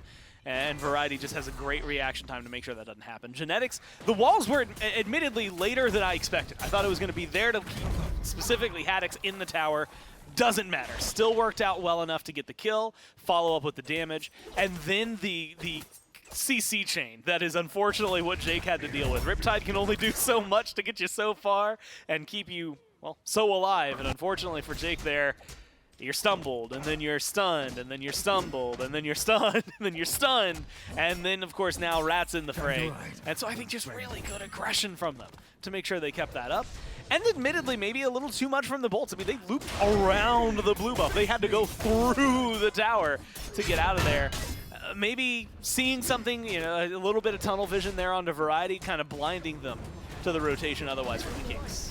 The Pyromancer started and taken by the Olympus Bolts. No answer from the Camelot Kings means that the Bolts can bounce back and try and mitigate some of that gold lead that the Camelot Kings have built up. 1,200 gold, but 3,100 experience. And what was a half level kind of back and forth between Haddix and Variety has now gone up to a level and a half between them. CaptainTwig, who was just keeping pace with LASBRA, has pulled the lead. The only one behind right now is BigManTingz in the mid lane for the Kings. Man, that's something, admittedly, again, I don't think it hurts too much. I think Vin's going to be around all over the place. Look, you get that Pyromancer because Merlin's good at burning, but look at the pressure exuded on the map from the Kings. Their one tower gone in mid. CaptainTwig has an ult, but doesn't get a chance to use it. BaRRaCCuDDa rotates in from the dual lane, and Awesome Jake throws up the rivers to catch just Genetics inside, who will use the Tremors to hold back 5 members of the Olympus Bolts. The fire from the Merlin is good, but Variety to the backline on the horse. Gets dismounted right away, but double dashes in, finds a kill on BaRRaCCuDDa. And Venenu at 1 HP will go as far as he can. Loops back around. Variety will chase him out on the horse while the rest of the team starts pushing up the mid lane. Yeah, that should be a kill there. And with the tower already gone in mid, the Bolts are counting their lucky stars. They just took the Pyromancer. That would have been a very easy objective for the Kings. But guess what, J-Mac? There's another one that's on the map. There is? And lo and behold, yeah, that's an easy thing for the Kings to set up for and rush over to.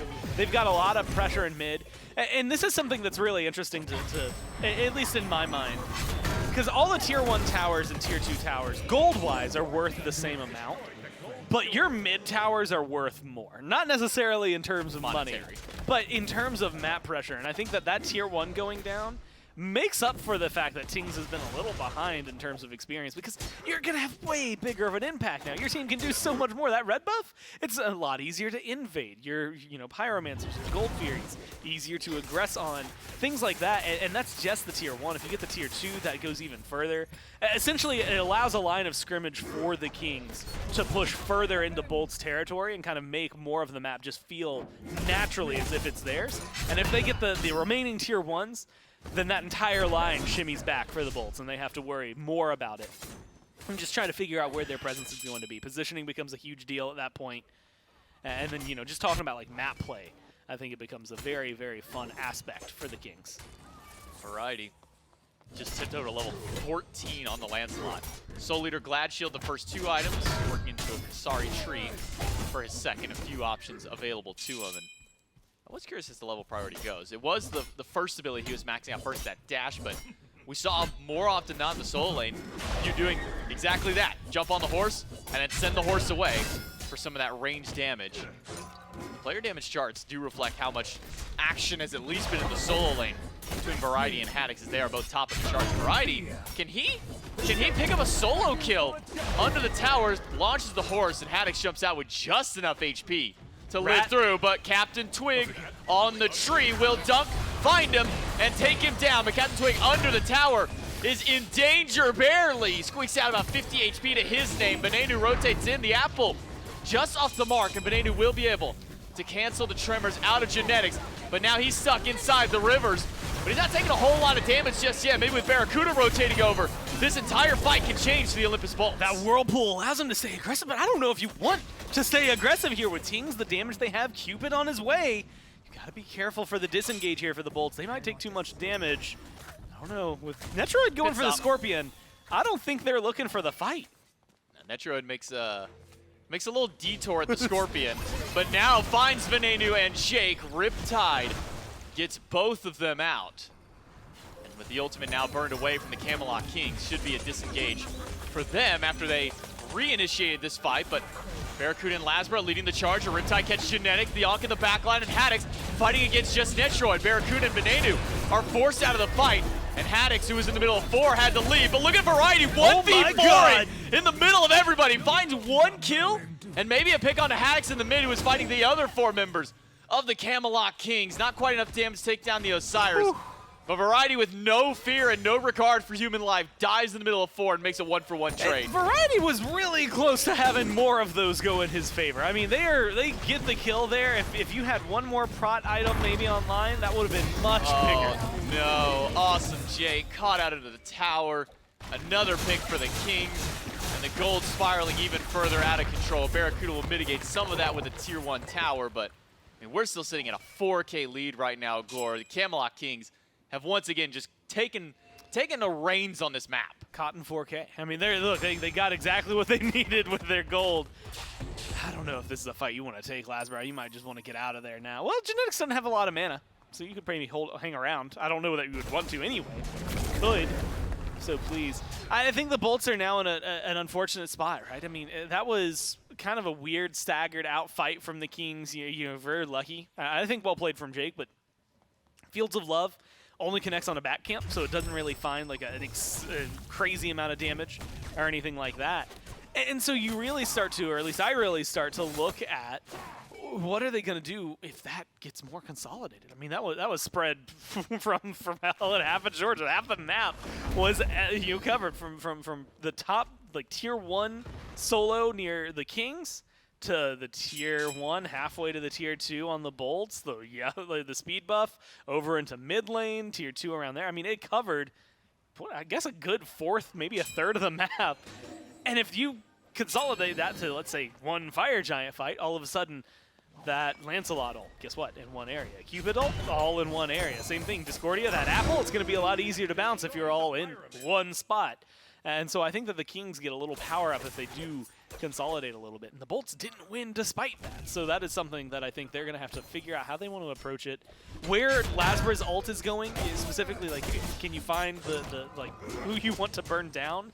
At this point, it kind of feels like Variety might be the guy you need to kill off.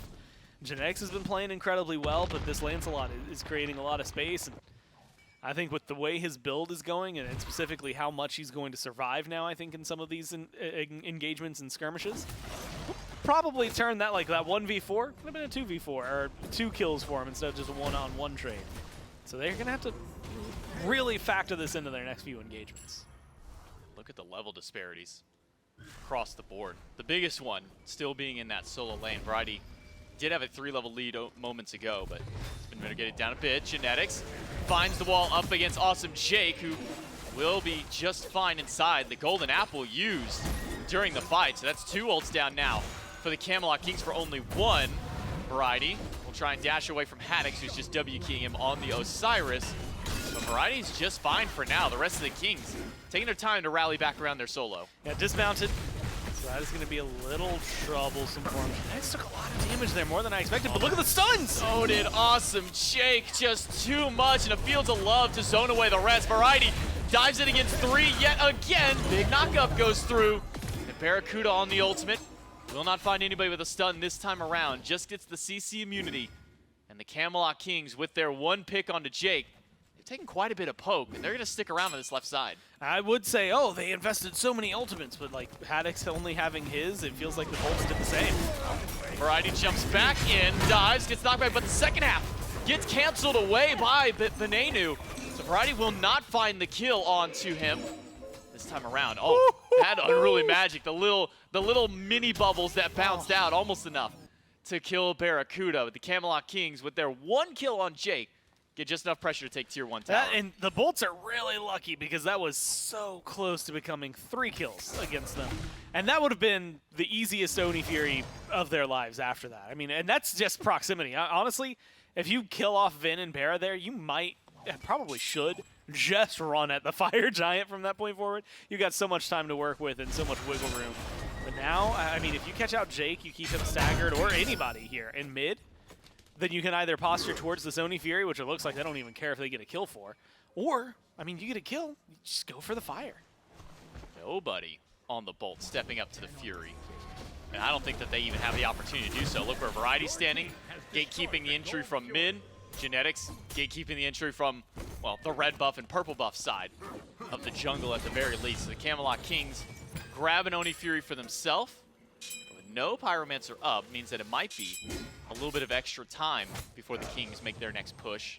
Might be a little early for a Fire Giant call, but I mean, Gore, for the Olympus Bolts, I mean, where do they kind of put their foot down to try and get back into this game? Where do they try and step up to stop the Kings? And it feels like at this point it almost has to be a Fire Giant, right? Because, like, you know, looking at their defense, you've got Merlin. So if you go under Phoenixes, you're going to feel fine. Do you really want to just give the Fire Giant over to a team that already has a lead, is already beating you in experience, already beating you in gold, already beating you in team fights? No, I think you have to hope that this one goes into the an equal state. Try to burn some of these ults. I think that they did a good job of that over in the tier 2 at left, and then maybe re-engage in an almost awkward way. but got away with it, right? Like BaRRA didn't die, only Jake was killed, and that was in the jungle. But if you can get Twig to use his ult, Variety to use his ult, then a lot from the Kings disappears in terms of engagement there. Especially if you can burn walls from Genetics, although those have a much quicker cooldown to have to deal with. So it might not be the best saving grace to pull that in your favor. You also, at this point at least, are about to have relics finally back in your favor, or at least neutral in terms of where they are across the board. Beads coming up here for LASBRA, so that means that you'll have some survivability built in here for the Bolts to keep things going their way. 9 levels between 5 players the Camelot Kings have up in XP. And the highest level that the Bolts have is between their 2 carries. Venenu at level 18, BaRRA at 17, but look across the way, and Haddix, who just hit 16, is barely ahead of Genetics, who's been tied with everybody else on the Bolts in terms of XP. And when the enemy support is the same level as your jungle, your front line, and higher than your other frontliner, could spell disaster for the Bolts if they end up getting picked out. The Camelot Kings are just setting up. Pyromets are set to respawn in just a moment. Doesn't seem the Bolts are going to be able to step up to try and stop this one once again. Camelot Kings will be able to grab a neutral objective and continue to push that gold and XP lead for themselves. Now, a second ago, ward coverage, when it was around the Oni Fury, was very thick for both teams. You can actually still see some Bolts wards over there. And that's a problem I'm noticing over on the right-hand side now. A couple more Bolts wards getting dropped down, but a lot from the Kings to give them vision deep into the jungle here over the Bolts. And little things like that, I mean, that much vision, it just takes safety nets away from the Bolts. First off, it alerts Twig. Now Twig knows various places where he can engage all of a sudden in the deep and try and find things. Same thing for Variety or Genetics if they were either A, looking for a blink or an ult or anything like that. And so I'm going to keep my eye, see a sentry ward, a couple more wards in the inventory for the Bolts, but I think vision here is incredibly important, especially if you're the Bolt team. You know, you're looking to try and take a fight into a team that's just beating you. I mean, they are just playing so well right now that you have to be able to find an advantage here, and a lot of that's going to be positioning based. You're going to need to know where they are, what they're doing, what they're trying to do, and specifically spot anybody out. You know, you can't let Twig loop around and get behind you. You can't let Variety slip out to the side and go unseen. Your ward coverage is going to have to be thick. Trebuchet on the left side did push down a tower for the Camelot Kings. And now we'll be met by the Trebuchet of the Olympus Bolts. We're going to have a Trebuchet v Trebuchet fight in the left lane for a little while. Minions are there for both of them, but because the minion wave is inside, the Trebuchet of the Camelot Kings won't get a chance to fire back. So the Olympus Bolts can at least keep their Phoenix alive for a little while longer. They're going to need to hold out for quite some time. I mean, Primal Fury, about a minute out from its respawn. And Fire Giant still under the eyes of the Camelot Kings, though, as you mentioned, the ward control in favor of the Olympus Bolts. I mean, you look at all of the lower entry points at the least. Yeah. The Bolts have that vision control. It's only directly in the pit that the Camelot Kings have advantage. Which is good. Again, I'm seeing a couple more sentries get thrown down. Variety going for a D ward right now. One D ward, this one right in the back camps. I mean, it's just getting constantly pinged by a few players of the Bolts, and that might be what gives Variety the confidence. Well, that and, you know, 4 levels and a lot of gold going in his favor, making him feel pretty strongly about getting aggressive. And that's really the big difference. Jungle's starting to catch up, which is feeling pretty good. 16 a couple minutes ago there for LASBRA, has at least hit 18, but still 2 levels back. But the 4-level gap in solo means that Variety is going to be able to jump in and do a lot more. And unfortunately, that's affecting not just solo, but it's affecting their support as well. Jake's 3 levels down.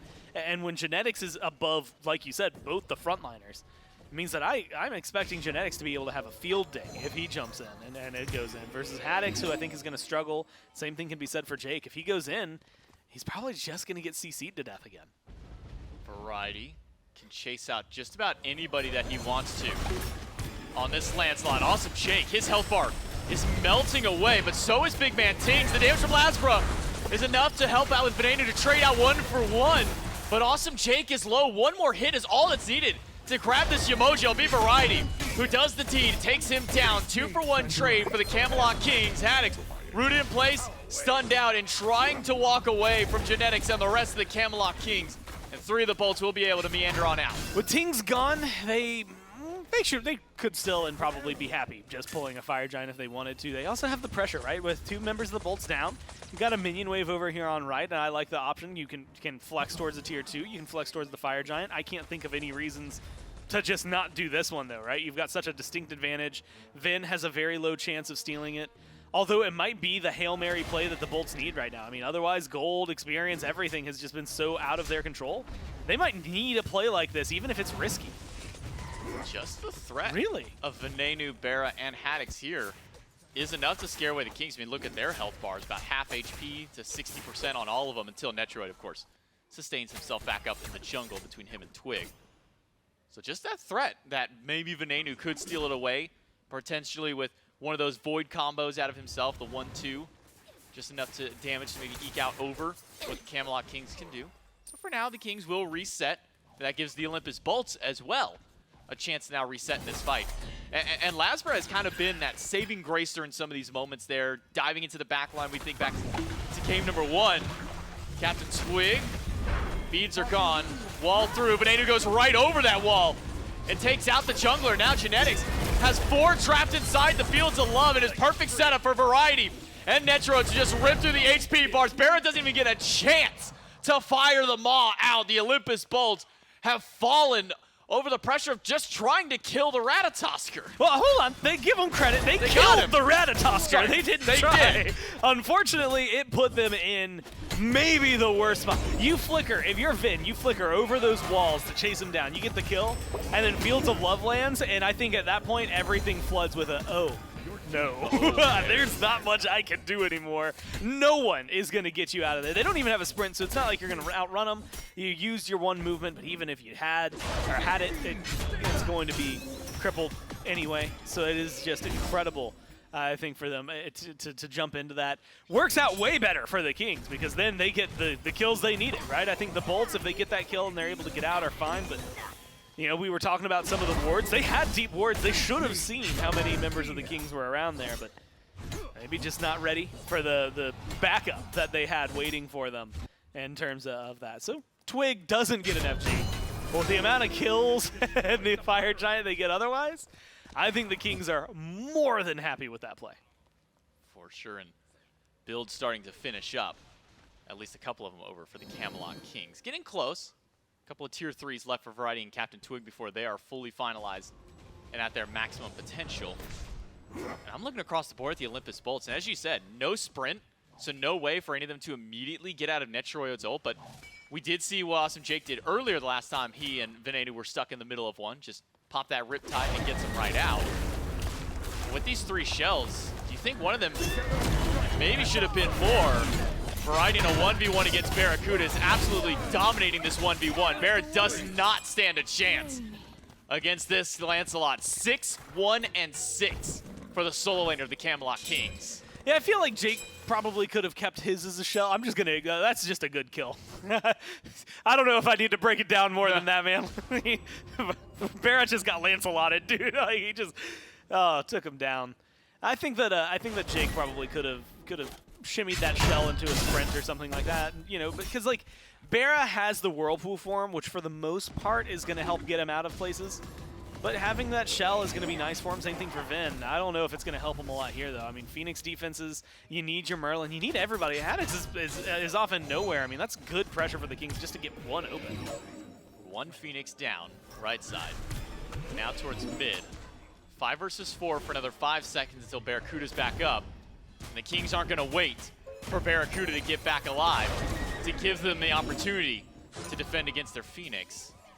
But it's only about a third of the HP taken away from the bird. CaptainTwig will walk through the door to get back to the rest of his team. The Camelot Kings, all ultimates online for them. They're raring and ready to go. The only relic missing is a teleport from Variety, and he doesn't need that when they're pushing down the Phoenix, when they're taking the fight to LASBRA and the rest of the Bolts. LASBRA batting away at Genetics HP bar, and Haddix will have to Variety ults away. LASBRA doesn't get to make it out of the team fight. BigManTingz finds 1 kill. Haddix might go down, but has the Lord of the Afterlife to jump out. I mean, this is just good play from the Kings. Look at this, and they can go in.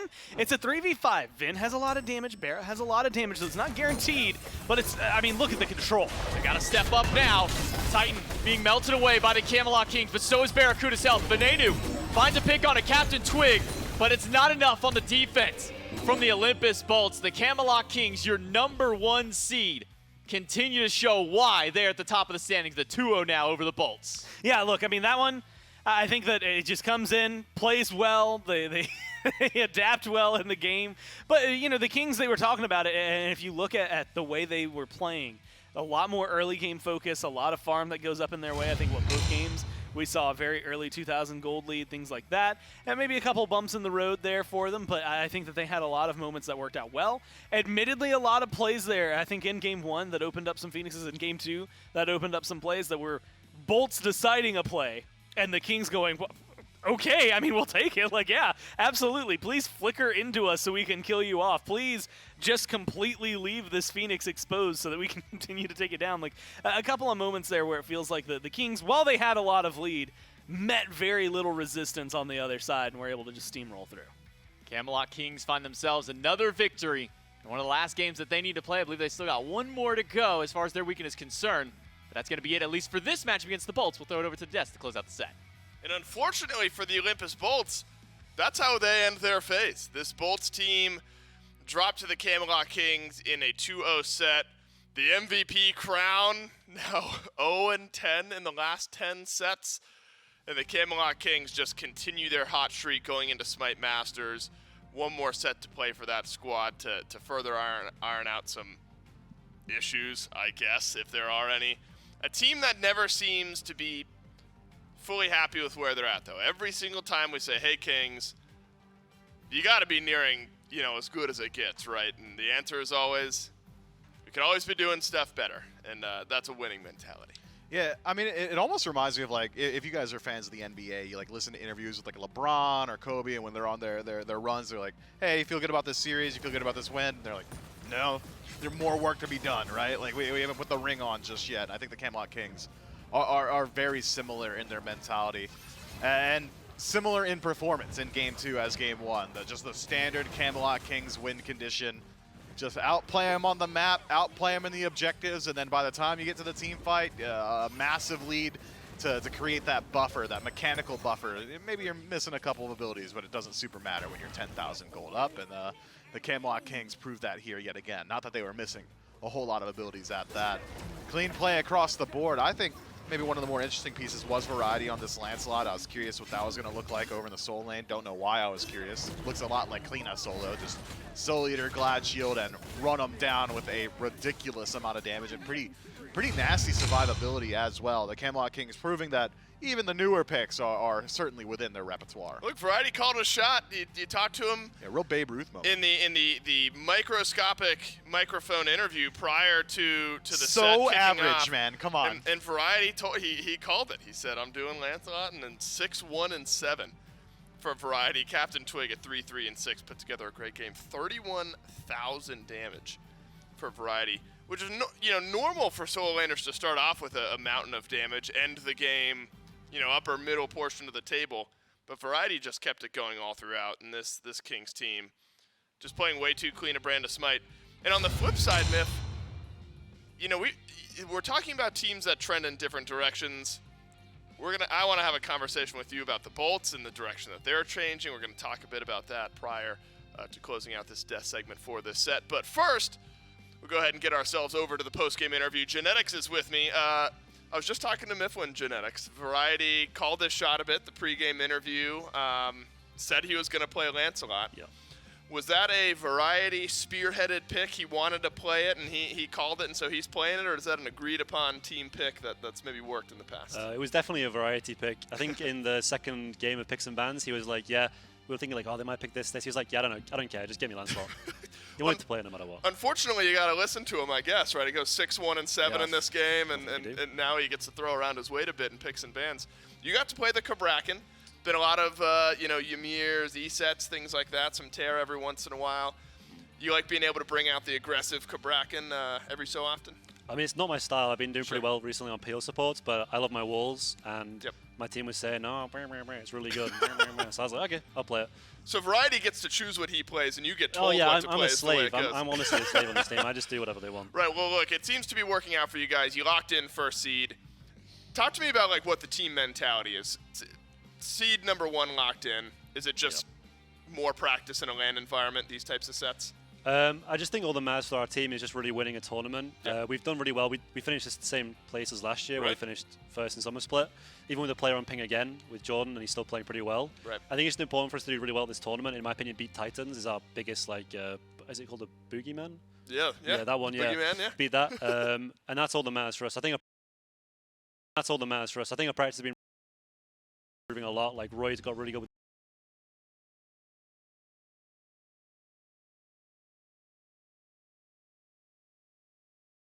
team in SMITE right now. Got a real good. Looking forward to Masters.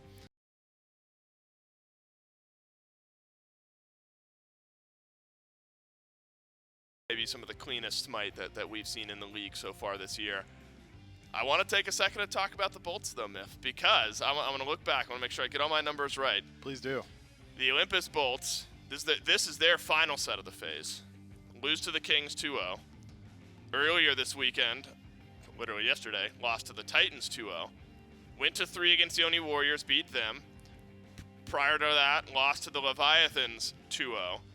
So they've lost 3 out of the last 4 sets they've played, 2-0, and then beaten the Oni Warriors in 3. Are the alarm bells ringing for the Olympus Bolts in your mind?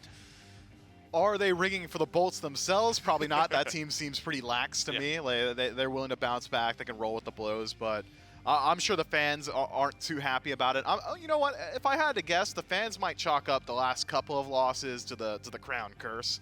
Otherwise, sure. I think the Olympus Bolts are still certainly a team that is capable of contending with the top of the league. Just whether or not they can get back into gear as we start to move into Masters, the only question mark. The key is playing so well that you can win your sets, but not so well that you're MVP of the next week. That seems to be the balance that teams are finding issue with. That's the final set of the phase for the Olympus Bolts, but we still got 4 sets remaining here this weekend. 1 more today, and then, of course, a triple header of SPL sets tomorrow. Valkyries versus Leviathans. You know, the Valkyries team, Myth, has their win here in this phase, and at least in games since then, hasn't completely reverted back. They have been playing some competitive SMITE.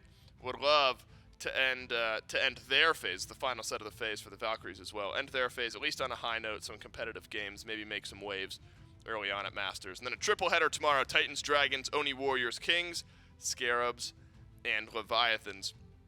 Leviathans, 2 more sets remaining in the phase prior to Masters for them. What do you think the goal is for that squad? Just find some consistency. I don't think they necessarily need to win both of these games. The changes in standings would be pretty minimal, I think, for them. But just having something to keep that momentum moving into Masters, I think, so important.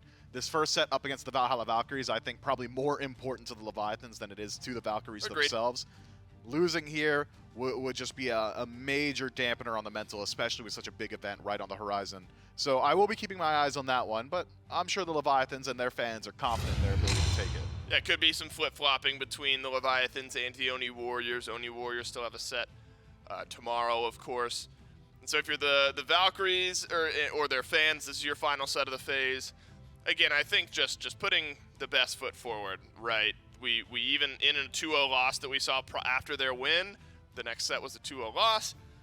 Still, at times in that set, looked competitive. Wasn't a complete steamrolling. And so, with a tumultuous bottom portion of the standings here in the SPL, can the Valkyries make some waves with the Leviathans? Clean sweep them 2-0? All of those questions and more answered coming up next.